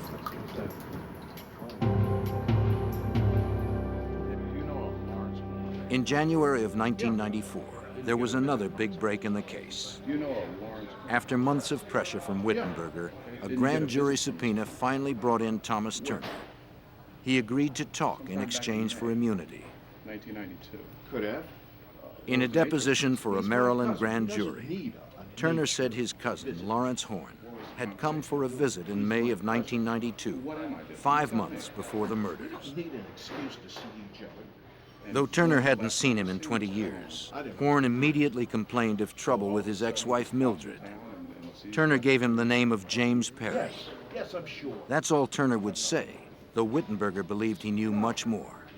Fortunately, he'd said enough. At that point, because of what we had learned from Thomas Turner and what we had learned from the Hitman book and the wiretaps, we felt we were in a position to establish a conspiracy, to establish that James Perry had in fact carried out the killings. That summer, Wittenberger struck. On July 19th, 1994, he arrested Horn at his Los Angeles apartment without incident. Wittenberger would question him for 45 minutes at the police station, but Horn refused to talk about the crime.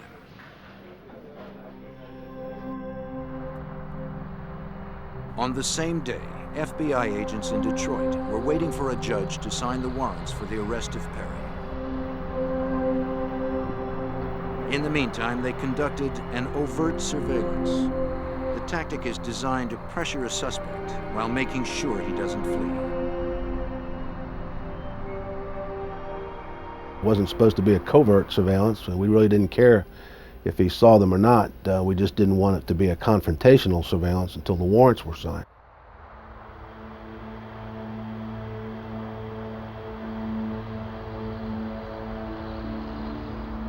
Once the warrants were finalized, agents could arrest Perry. Until then, they would follow him in the open, knowing he knew they were there. They would keep him in sight at all times.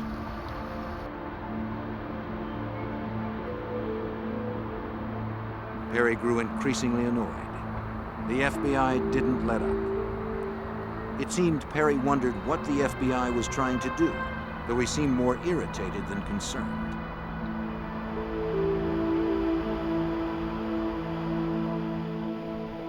He drove off, still in clear view of agents. They didn't know where he was headed, but stayed with him anyway.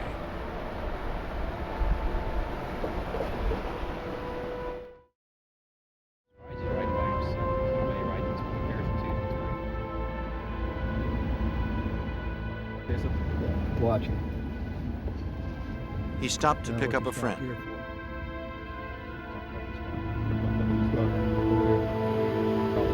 A man the agents were not familiar with. Stranger to me.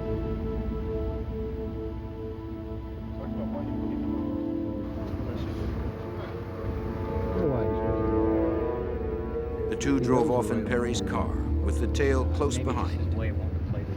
Well, let's give him something to play with. Stay right on.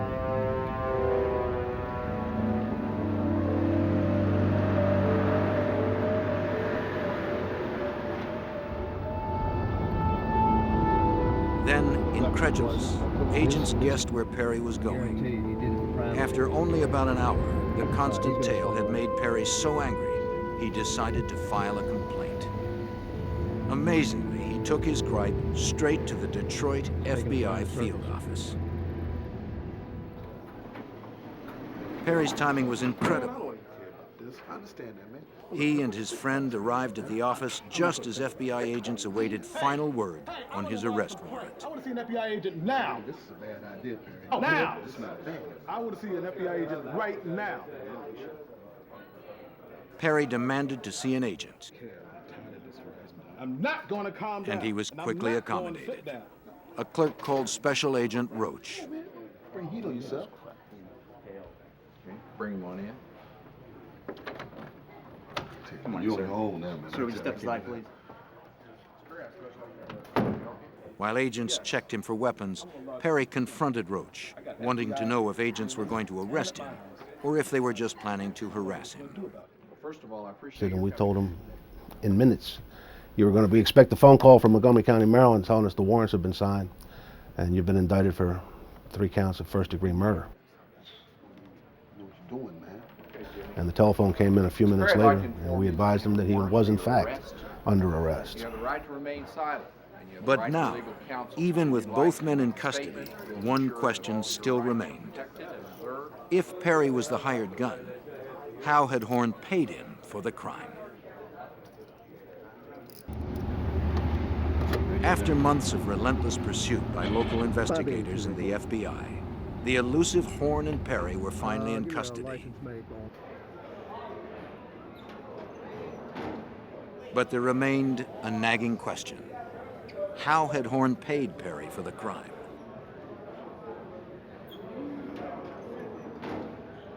The answer came 2 months later, only as a result of still more dogged detective work. As we were reviewing the results of the search on James Perry's house, we noticed this photograph that in essence showed various cassette tapes that James Perry had. That was the purpose of the photograph, but underneath one of the items here, we saw a Western Union card. We got a bundle of records from Western Union showing us that there were indeed a number of transactions from Los Angeles to James Perry's live-in girlfriend, Pauline McGee. The person sending it was George Bernard Shaw. Well, we now had another area to investigate for a few months. After much digging, Dean discovered a man named George Bernard Shaw had died in July of 1992 in an auto accident in Los Angeles. When Dean sleuthed out the LA Times for the day of Shaw's death, he discovered the man's connection, though it wasn't in his obituary. We have on the front page, Mary Wells dies. And for those in our generation, she was a big Motown star. Go to the obituary page, big story about Mary Wells dying in Los Angeles. In the lower right-hand corner was a list of other people who had passed away. One is a guy named George Bernard Shaw, with no information about him, just the cemetery. Lawrence Horn had used the name of this anonymous dead man as the front for his payments, which were made with the money Horn was able to save. Almost 2 years after the crime, investigators had finally pieced together the whole story. It had been a cold and calculated murder for hire that took more than a year to plan. James Perry had followed the instructions in the Hitman book almost to a T. Perry had bought an AR-7 rifle and drilled out the serial number as the book suggested.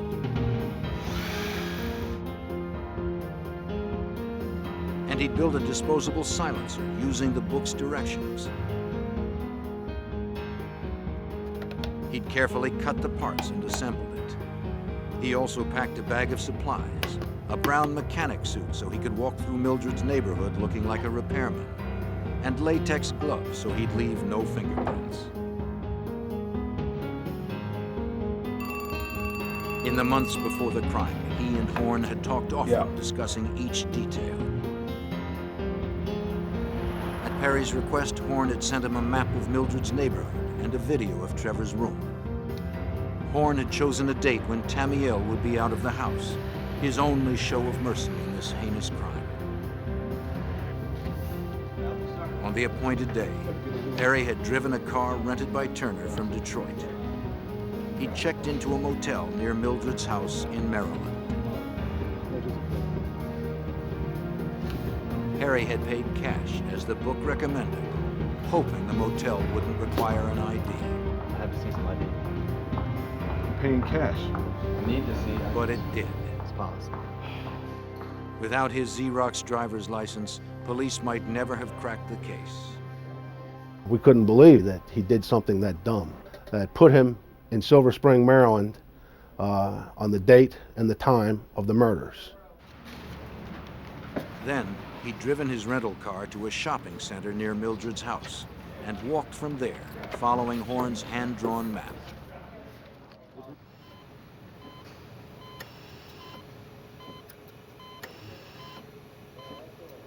In the house, unsuspecting, Nurse Janice Saunders made the 2 a.m. entry on a medical log attached to Trevor's bed.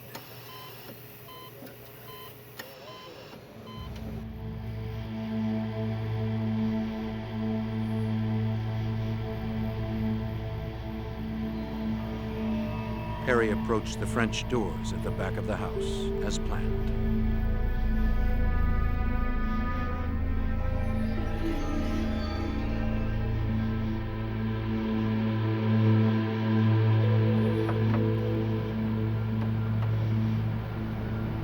Though locked, the doors were easily opened.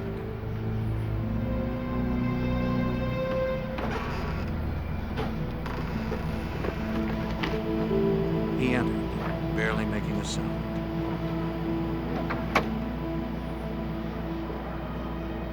Inside, he assembled his rifle and homemade silencer.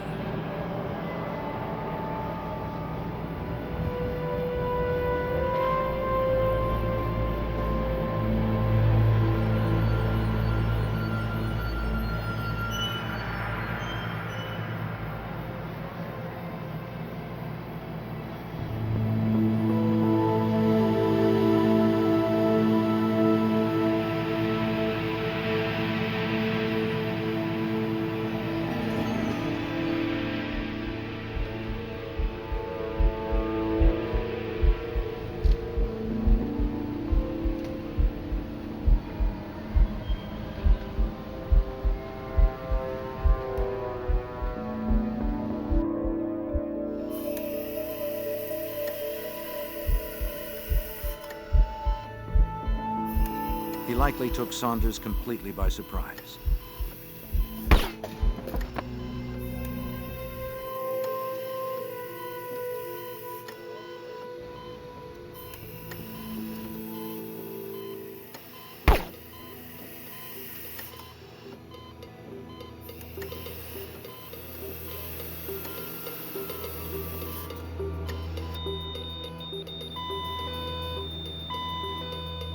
But when the boy stopped breathing, his medical alarm spoke for him.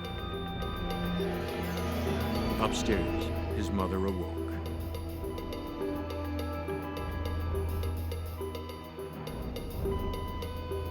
Mildred Horn went downstairs to investigate. There, she too met the killer. Harry shot Mildred 3 times in the face.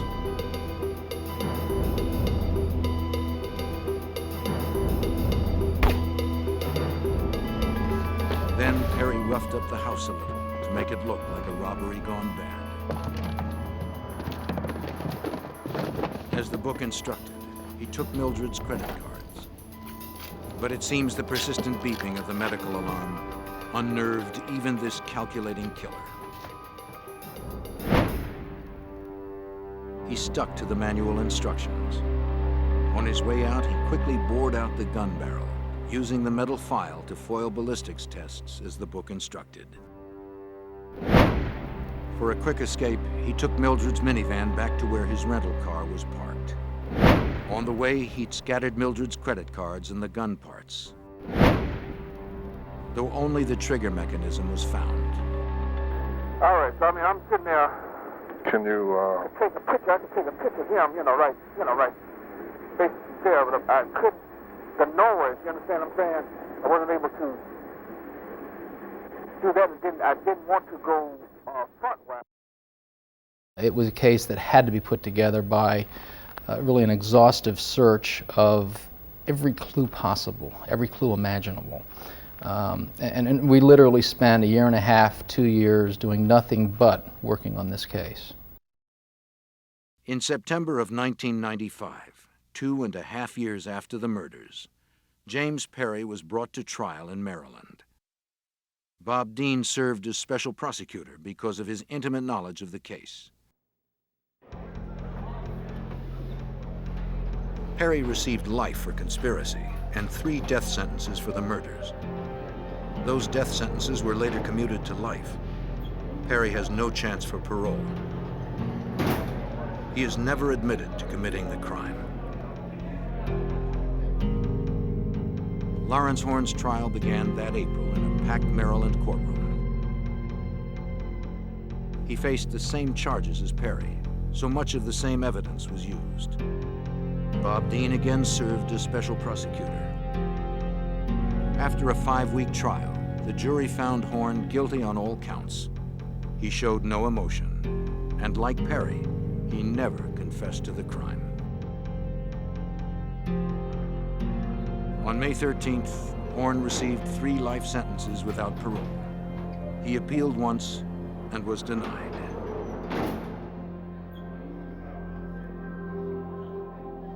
I think both Mr. Horn and Mr. Perry did a very good job in planning this, and they came very close to getting away with this. There would be one more bittersweet victory for the families of the victims. Following the murders, they filed a federal lawsuit against the publishers of Hitman, a technical manual for independent contractors. In late May of 1999, they won the suit, including a multi-million-dollar settlement and a promise from the publisher to stop selling the book. A sleepy southern town becomes a place of unimaginable horror as young girls begin disappearing. A cunning serial killer is on the loose, tormenting a family while evading capture. Until investigators could find a way to stop him, he would continue his hunt for more victims.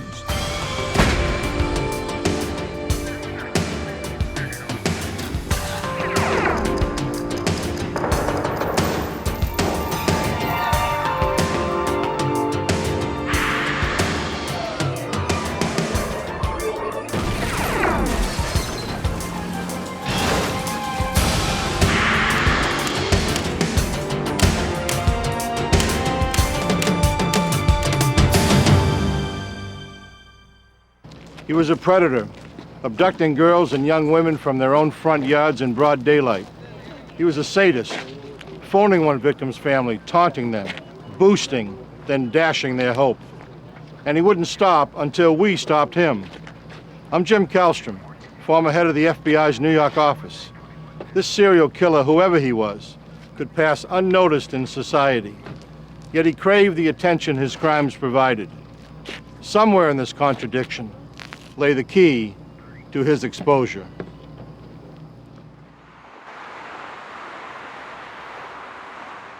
May 31st, 1985. The afternoon sun over South Carolina roasted the town of Lexington to a blistering 100 degrees. Sherry Faye Smith had found relief from the heat at a pool party with her boyfriend and fellow high school seniors.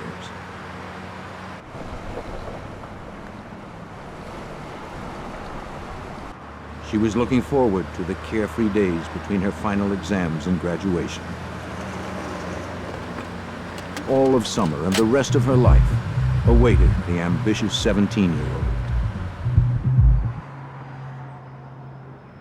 She lived with her family in a quiet, rural community, a safe place tucked away on the edge of town. The Smiths' home sat on a generous lot of dense woods. The house was about 200 yards from the road. Sherry's dad, Robert Smith, served as a local pastor. This Friday afternoon, he worked at home in his second-floor office. He looked up from his studies to see his daughter pulling into the driveway and stopping to get the mail. In the next few moments, life in Lexington, South Carolina, changed forever. Expecting Sherry to walk in the house, Mr. Smith looked out the window again. He noticed her car remained near the mailbox, but she was nowhere in sight. Immediately, he felt something was odd. He decided to take a look. Sherry suffered from diabetes. With her blood sugar out of balance, she might become disoriented or incapacitated.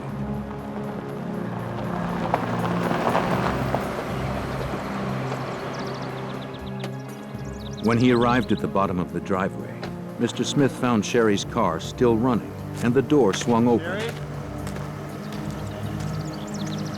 Sherry? But his daughter was gone. There was no response to his call. Sherry?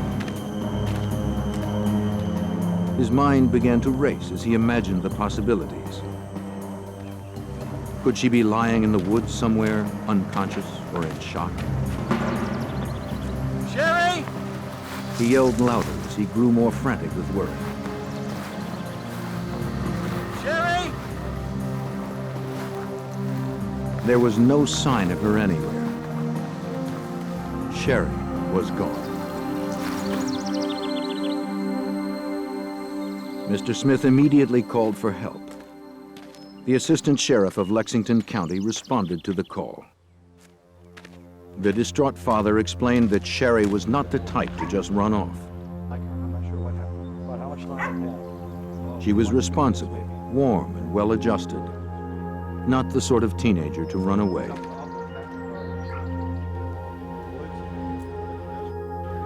But the sheriff took nothing for granted. He questioned Smith about his relationship with his daughter. Today, more than a decade later, Assistant Sheriff Lewis McCarty vividly recalls his impressions of the Smith family during his first conversation with Sherry's father. We discussed his daughter's grades, what kind of child she was. It was determined that there was no animosity between mother and father and daughter. The Smith family was a very, very close-knit family, a very religious family. You just had the sixth sense that they were extremely close, that this child would not have run away on her own. The investigator couldn't shake the feeling that something bad had happened to Sherry Smith. and the same intuition told him it had nothing to do with her medical condition. Every minute that passed increased the likelihood that Sherry might never be found. Knowing this, the sheriff called for assistance, bypassing the 24-hour waiting period required before officially classifying an individual as a missing person. While waiting for the other officers to arrive, the sheriff and Robert Smith retraced Sherry's steps, careful not to destroy any possible evidence. But the naked eye search yielded nothing. They had to wait for more equipment and expertise.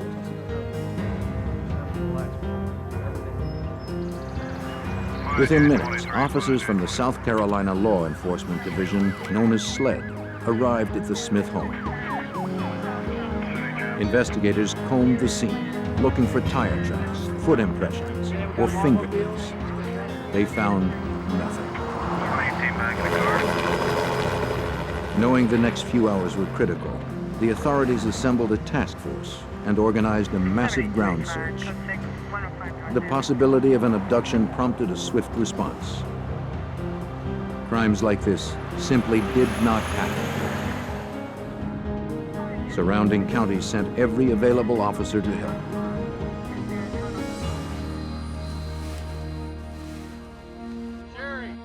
Word of Sherry's disappearance spread quickly through the close-knit community of Lexington. Hundreds of local residents offered to participate in the search. Still, they found no trace of the young woman.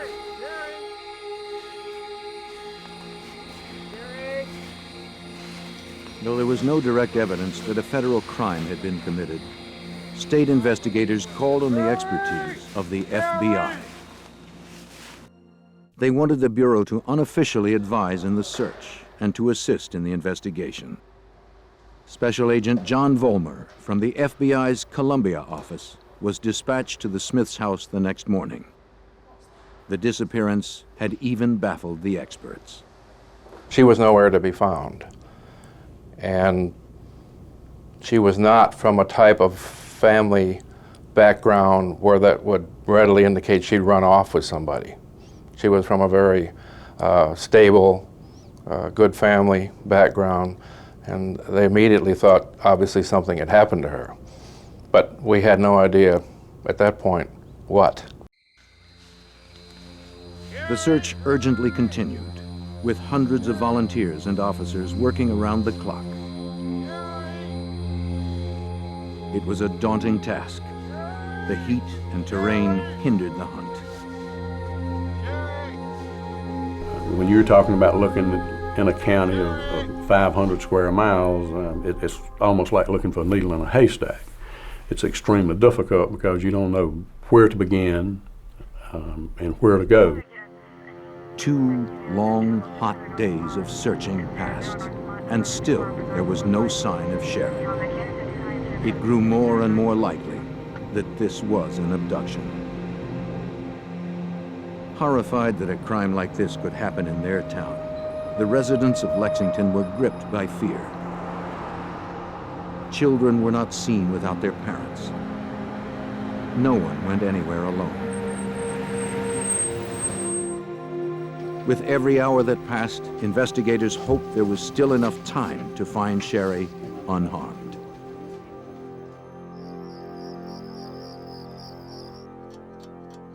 On June 3rd, 3 days after Sherry Faye's disappearance, at about 2:30 in the morning, a call disturbed the Smiths' restless sleep. Robert answered the phone. A voice he did not recognize asked for his wife, Hilda. Hello? The caller claimed to be Sherry's abductor. Yes.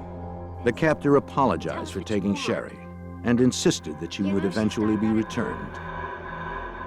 He made clear this was not a ransom call. He told Hilda that she would receive a letter in the mail later that day. Just tell us what you want. He promised he'd call back and hung up. He hung up. Though a phone tap had been set up earlier, the call was too short to get a trace. SLED officers who were at the Smith home called Agent Vollmer immediately. it really was unclear whether she was alive or dead. The caller was indicating that she was alive, that he would see that she was returned safely.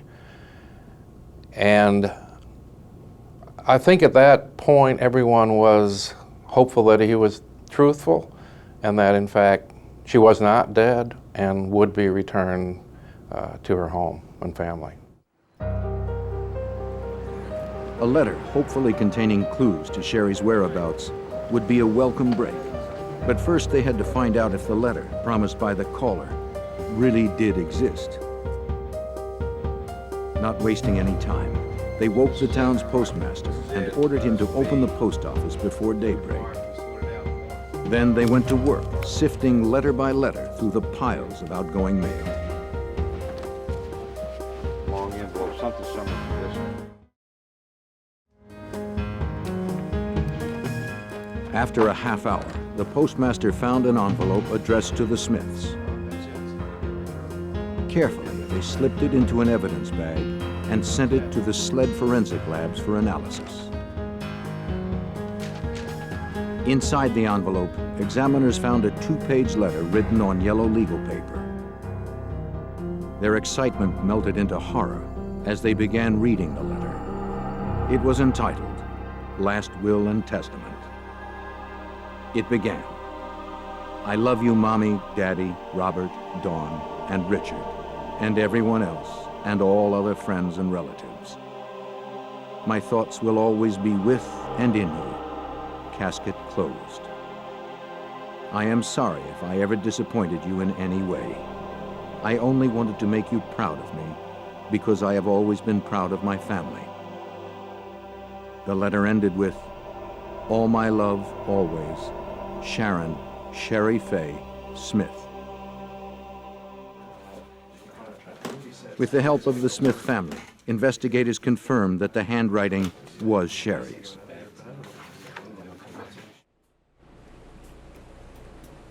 Lab examiners began the painstaking task of analyzing the letter. Searching for prints, hairs, fibers, and other clues would take weeks. While investigators hoped the document might provide other valuable leads, they were alarmed by the letter's content. We were shocked. We were concerned for her well-being.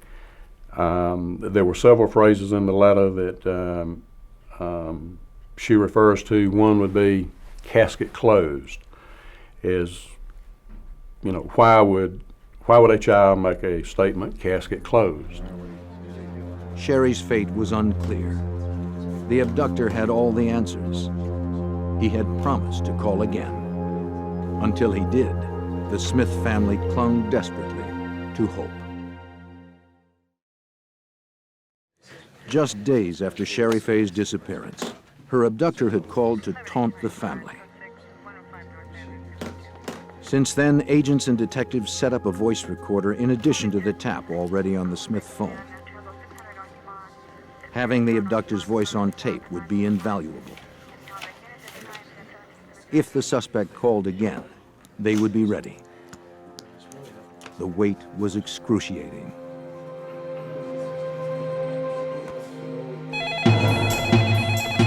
At 8 o'clock on the evening of June 3rd, the phone rang. Go ahead and answer and try to stay on the phone as long as possible. Hello?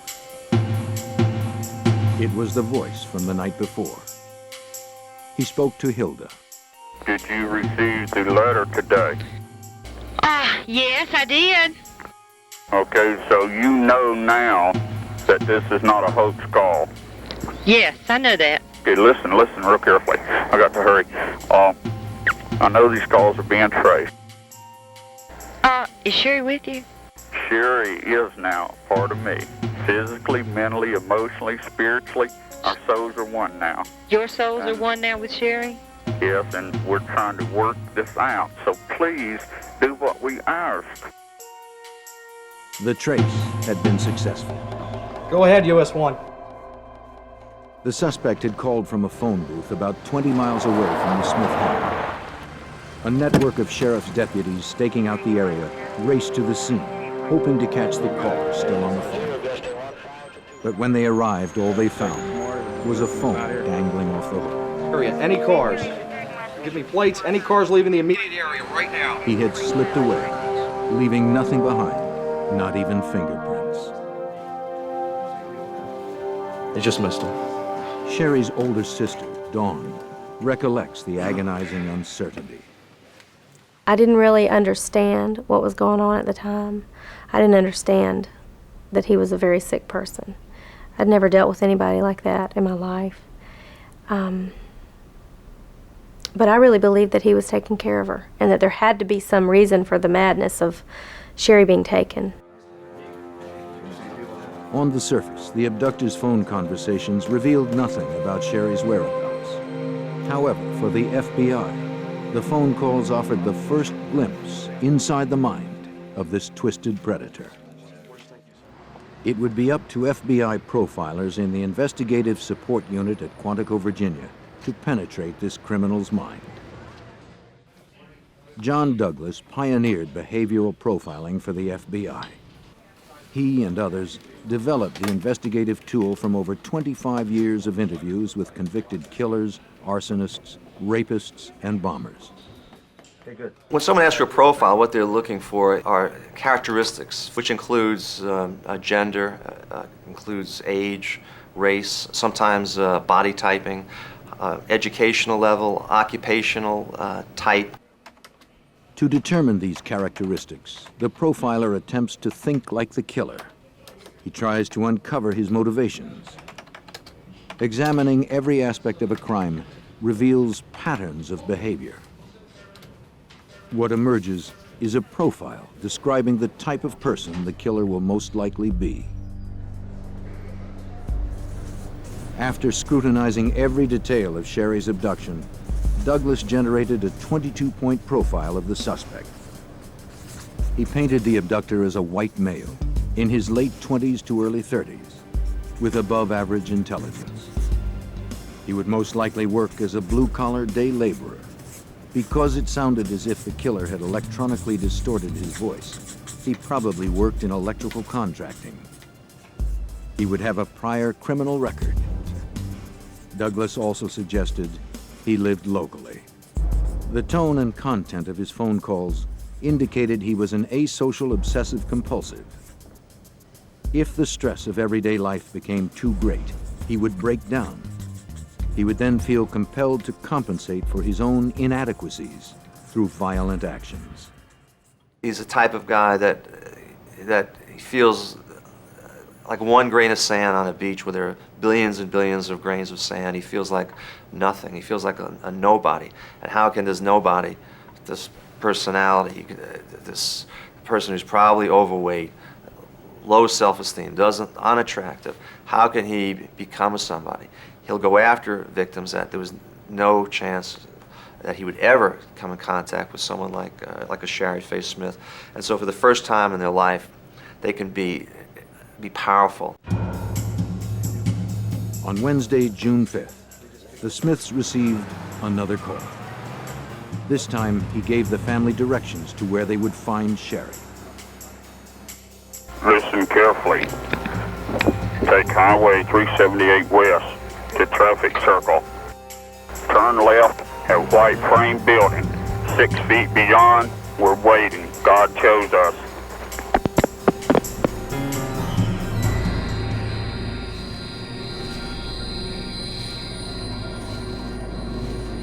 Investigators raced to the location, hoping they might still find her alive.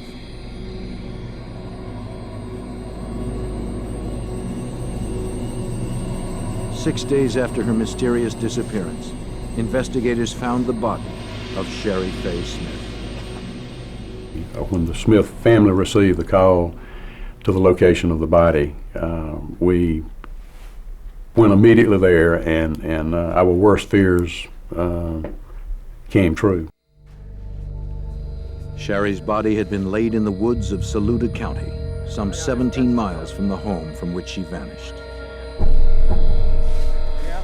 Her abductor was now wanted for first-degree murder. A week of 100-degree heat had taken its toll.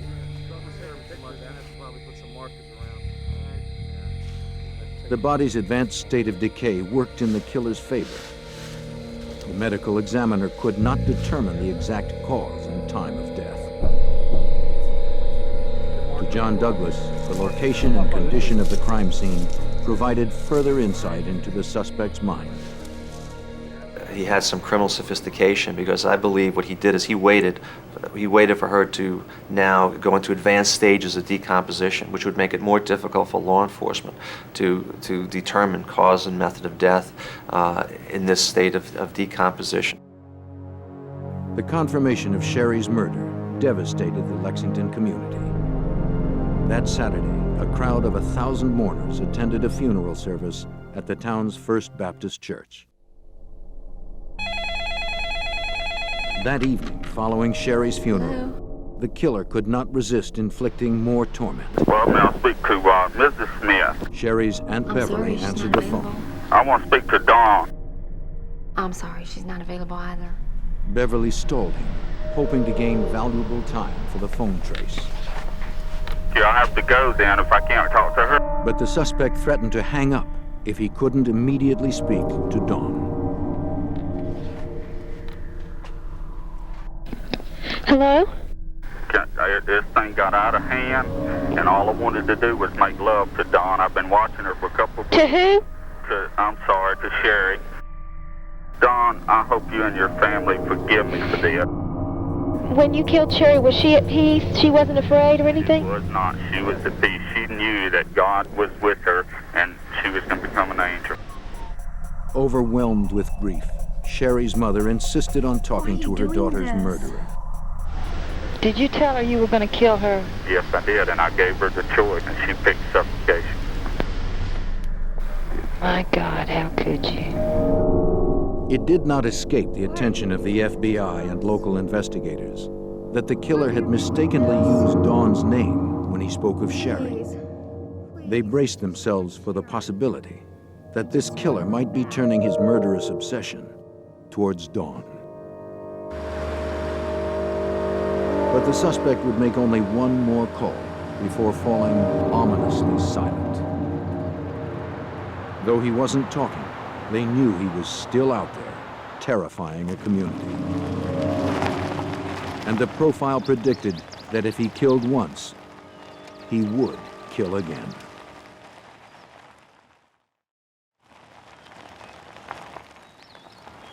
In June 1985, FBI investigators continued to hunt the kidnapper and killer of 17-year-old Sherry Smith.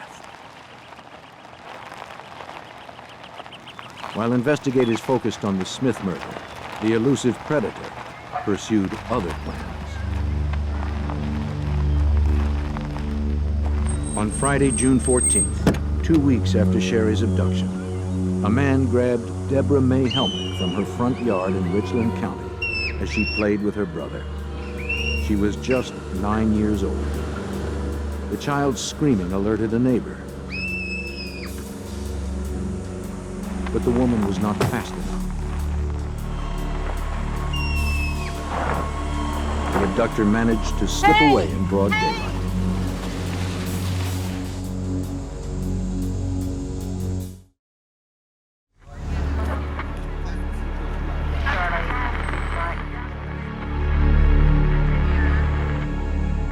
Helmick's neighbor could only provide vague information.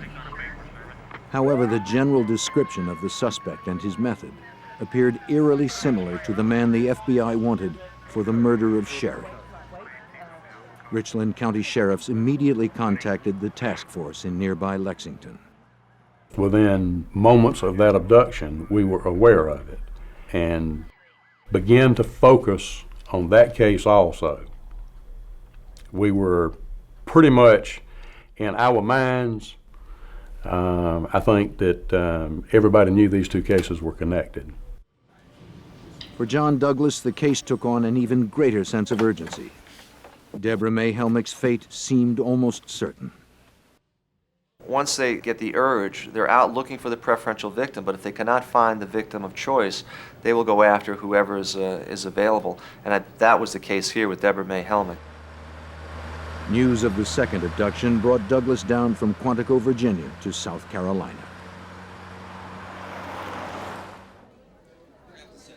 The FBI hoped they could find 9-year-old Deborah May Helmick before her young life was cut short. In the Smith case, the killer's phone calls had been a critical link for the investigators.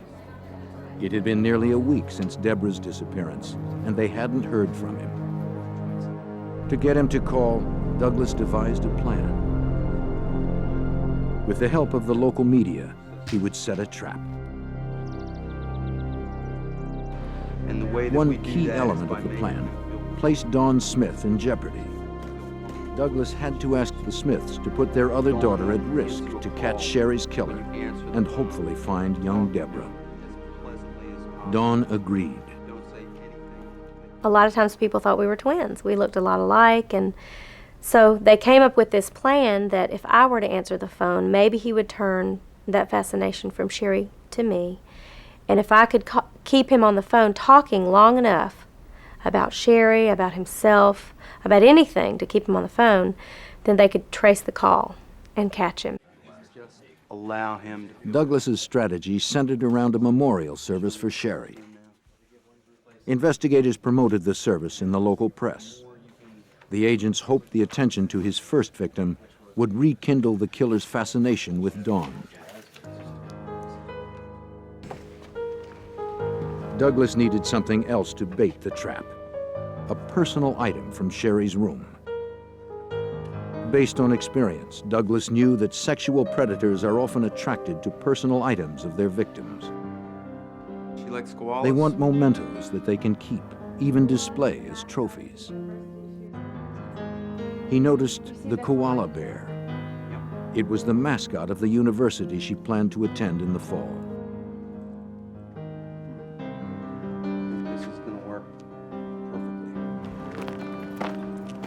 The day of the memorial service, plainclothed agents swarmed the grounds, hoping their suspect would visit the cemetery. As the family's minister delivered a eulogy, Dawn and her parents huddled close. Though Dawn had willingly volunteered to lure the killer to the trap, the danger it presented weighed on everyone's mind. There was no telling what the suspect might do. The security around Dawn was heightened. We were extremely concerned about Dawn becoming a victim. Then, as planned, Dawn placed some flowers and the koala bear on her sister's grave. Now all that was left to do was wait. Using Douglas's profile, FBI agents coached Dawn on how to handle the suspect when he called. I was told to never be threatening, to never be harsh, to be real understanding and sympathetic and compassionate, and I was with him. And I think he liked that because he felt like he was very much in charge, which is something that he thrived on. Several calls came to the Smith home following the memorial service. Not knowing if it was Sherry's killer, Dawn had to answer every one. Shortly after midnight, the phone at the Smith house rang again.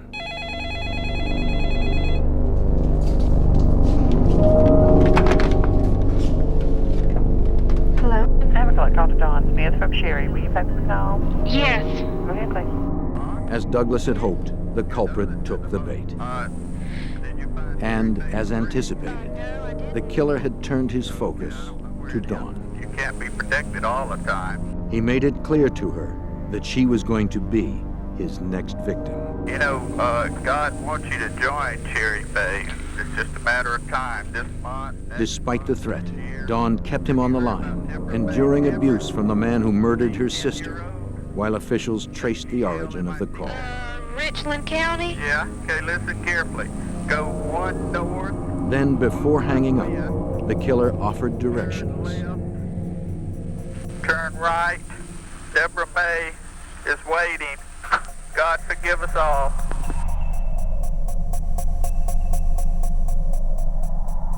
Special Agent John Vollmer feared that the killer would not stop there. Once he called about Deborah Helmick, then you're leading into the possibility that you now are dealing with a possible serial killer who has killed now at least 2, you suspect, maybe others before, and may continue to kill others. Despite Douglas's success at getting the suspect to call, no one had anticipated just how far away the killer would go to avoid detection. Tracing the call from outside the area took additional time. Again, the suspect left the phone booth moments before the authorities could reach him. We were very, very close to catching him on a number of occasions, and it's almost as if he sensed this and began to move further in making his phone call. Other investigators followed the caller's directions. There, they found 9-year-old Deborah May Helmick murdered. The gamble had failed. With every missed opportunity, the probability of more victims increased. And now, Dawn was the most likely target. Investigators feared the killer would make an attempt to abduct her. An elusive serial killer had already killed 2 girls around Lexington, South Carolina. The slim amount of evidence frustrated FBI investigators as well as local law enforcement. But the forensic analysis was about to generate the biggest break in the investigation. The last will and testament of Sherry Smith was examined by Gail Heath, director of the Question Document section of the South Carolina Law Enforcement Labs. Using an ESDA machine, Heath hoped to find hard evidence. The ESDA, an acronym for Electrostatic Detection Apparatus, can pick up images that are invisible to the naked eye. It works on the opposite principle of a printing press. Instead of coating raised letters with ink to create an image, the ESDA fills in the indentations on the document in question with graphite. When an imaging film similar to Saran wrap is pulled tight over the document, a readable image comes through. After hours of examining the document, Heath found indented writing. It appeared to be a phone number and a name. The particular name and phone number in question, we were able to bring up the entire area code, the first 3 numbers of the prefix, the next 2 numbers, the 3rd number we were unsure of, and then we had the 4th number. The name on the pad was Joe. From the area code, investigators determined the number was from Alabama. To fill in the missing digit, investigators called every combination of the phone number until they reached a party who had the same name as the one found on the legal pad. They finally made a match. The number belonged to a man named Joe Shepard. Investigators scrutinized his phone records. They found that he had received a call from an address just outside of Lexington in Lake Murray, South Carolina. Either of these addresses could belong to the killer. Armed with the FBI profile, local police visited the Alabama address.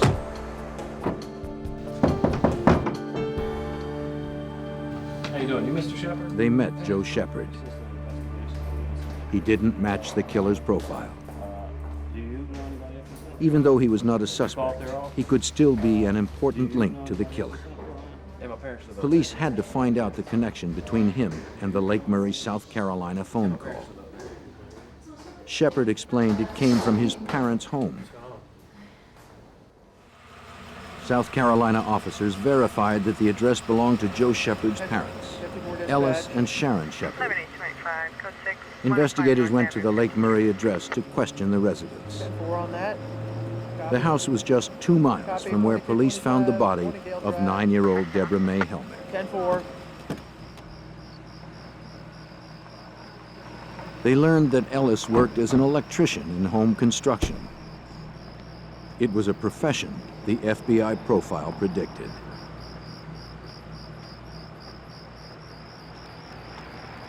As the officers knocked on the door, a car pulled into the driveway.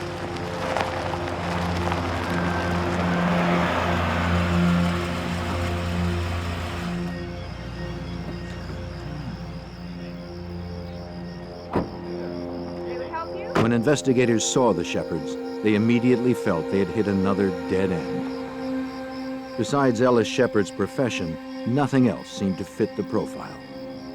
They questioned them anyway. The Shepherds told them that they had recently returned from a 6-week trip. The officers casually asked if the couple knew about the Smith and Helmick murders. With every question, the police noticed Mrs. Shepard becoming more concerned. The Shepherds were beginning to suspect their house sitter, Larry Jean Bell. As they described Bell, elements of the profile fell into place. He was a white male, in his 30s, who lived with his parents. He sometimes assisted Ellis in home construction. Just days earlier, when the Shepherds returned from the vacation, Bell had picked them up from the airport. He talked to the Shepherds at length about the cases. He was closely following the news of the murders. It was more evidence of a meticulous mind and behavior consistent with the profile. They said that he had saved the newspaper articles, told them all about the case in great detail from the airport back to their residence. Again, it was uncanny how much this profile was on track. The detectives asked if they could see the inside of the house. Suspecting the killer had used a weapon to force Sherry Smith into the car, they asked Ellis Shepard if he owned a gun. Shepard led them to a drawer where he kept his revolver. Last time I used this gun. To his surprise, the gun was gone. Got a good idea. The officers asked the couple to accompany them to the precinct. They wanted the Shepherds to listen to recordings of the killer's calls to the Smith family. The investigators needed to know if the voice on the recordings belonged to their house sitter. For a couple of months, and then they'd find out I'm sane, and then I'd get tried and get sent to electric chair, put in prison the rest of my life. I'm not going to stay in prison the rest of my life. Though the caller may have electronically altered his voice, to the Shepherds, it was clear that the man on the tape was their house sitter, Larry Jean Bell. I filled in all the holes and everything. We were all extremely elated. We could not show any emotion, but we knew that we had the case at that point. We had our man. But anyway. The Shepherds told the police that they expected Bell to return to their home at 7:30 the next morning for work. We're going to have a Detective Perry take him outside. Investigators staked out Bell's residence. This time, there was no way he could elude capture.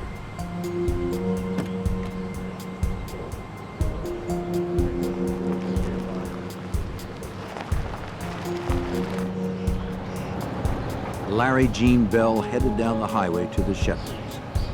He failed to notice the unmarked police car following behind him. The officers radioed to another car waiting to cut him off at the approaching intersection.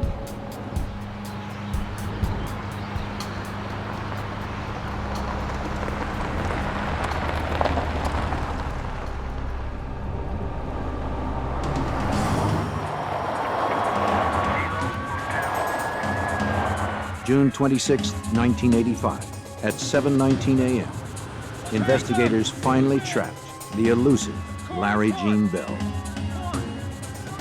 This time, it was the investigators who were one step ahead. Bell was arrested without resistance and taken to the precinct for questioning. With Bell now in custody, investigators still needed to build an airtight case to make sure he would never be free to kill again. Combining hard forensic evidence with the FBI profile, South Carolina police arrested Larry Gene Bell on suspicion of kidnapping and murder. But now they had to prove beyond any doubt that he was indeed the killer of Sherry Smith and Deborah May Hellman. It was up to Lexington County Solicitor Donald Myers to make the case. A career prosecutor, Myers was determined to convict the killer who had so horrifically taunted his victim's family. I did not like Larry Gene Bell even before I knew him. And I knew that this was probably the most publicized case that we would ever had. The most publicized in South Carolina up to that time. And I pretty much committed myself to go after him with everything I had. Though there was powerful evidence against Bell, it was only circumstantial. Still, in the state of South Carolina, a confession could guarantee the maximum sentence. Myers needed to make sure that Bell would never be able to take another life. Stacked up against him. He wanted a confession. He's facing a mountain of evidence. Again, they called on the FBI to help.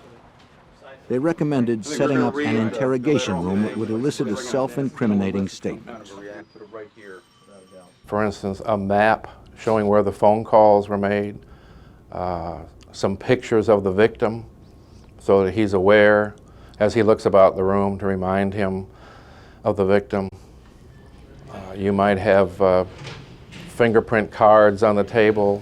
You might have notebooks or file cabinets that would have his name on them, all to make him think you obviously have narrowed in on him, you've got the goods on him, he might as well go ahead and give it up. While the officers prepared to question Bell, other detectives secured a search warrant for the Shepherd's house. For the next 12 hours, the forensic team combed every square inch of the home, looking for anything that would firmly connect Bell to the crimes. As the profile predicted, the house was in perfect order. It was meticulously cleaned, vacuumed, and dusted, particularly in the room where Larry Gene Bell had been staying. But beneath the orderly exterior, the team uncovered evidence of his deviance.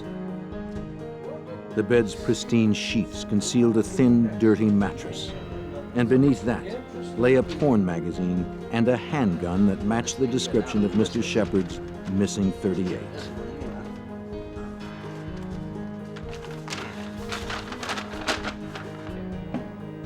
Despite the freshly vacuumed carpets, an investigator retrieved a blonde hair in the space where a vacuum cleaner wouldn't reach. A lab would match the strand to Sherry Smith.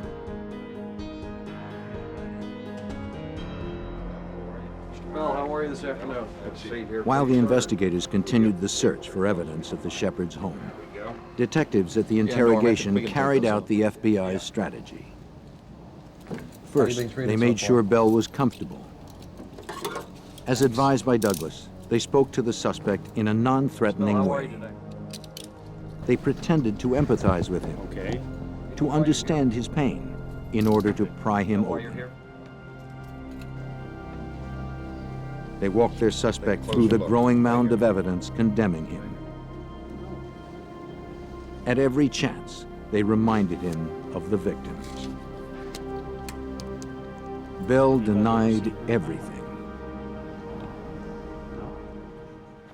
However, he did make a curious request. He wanted to meet Dawn and Hilda Smith. Hoping the mother and sister of his first victim might stir a confession, the Smiths agreed.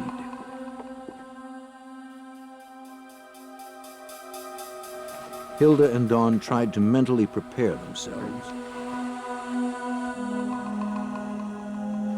Finally, they stepped into the room and came face to face with Sherry's killer. He began to mumble and he began to speak about how he was sorry that the person sitting in that chair couldn't have been the one that had done this. But another Larry Bell could have been the one. He really didn't make a lot of sense. And so I remember sitting there, I remember looking at him, I remember listening to him, and I really just felt disgust. That I knew this was the man, and he wasn't even man enough to say, I did it, I'm sorry. Just trying to make excuses. But my mom said the most incredible thing to him. She said, I know you're the man that killed my daughter, and I can honestly say that I don't hate you. And he got teary. But Bell's emotional break went only to the point of tears. He never made the confession authorities wanted.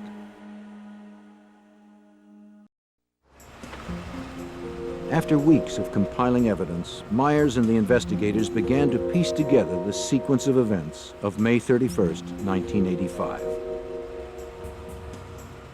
Bell noticed Sherry Smith after dropping his mother off at a doctor's appointment. Something about the young woman triggered his lecherous cravings.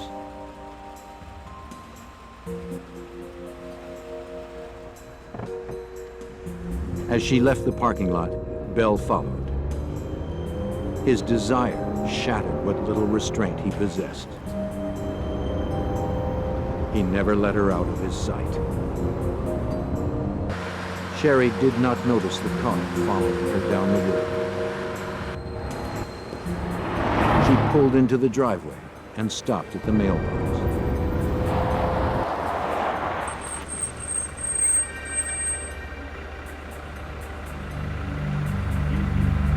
Bell wasted no time. Tell me the way to... He had taken Sherry completely by surprise. Come on, you're going with me! He brought Sherry to the shepherd's house on Lake Murray. Bell then canceled dinner with friends. He told them he wanted to stay at the shepherd's and watch a baseball game. He had already tied Sherry to the bed. The evidence showed that Sherry had been raped. Before killing her, Bell coerced Sherry to write her last will and testament.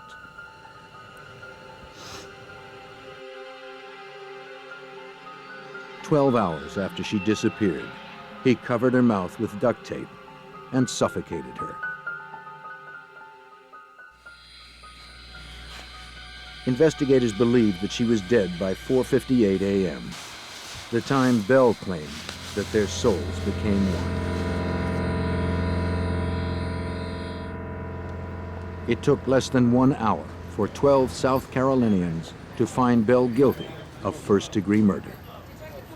Myers prosecuted Bell in a separate trial for the murder of 9-year-old Deborah May Helmick. He was found guilty a second time. With Bell's conviction, the Smith family could begin to rebuild their lives. There was a sense of relief that, okay, now he can't do this to me, he can't do this to anybody else, and he will be put away. Larry Gene Bell paid the ultimate price for his sadistic crimes. On October 4th, 1996, he was put to death in South Carolina's electric chair. Though the loss of Sherry Smith and Deborah May Helmick will always be felt, life in Lexington has slowly returned to normal. With skill and determination, the South Carolina law enforcement community and the FBI brought closure to a grieving town by ending the deadly game of cat and mouse.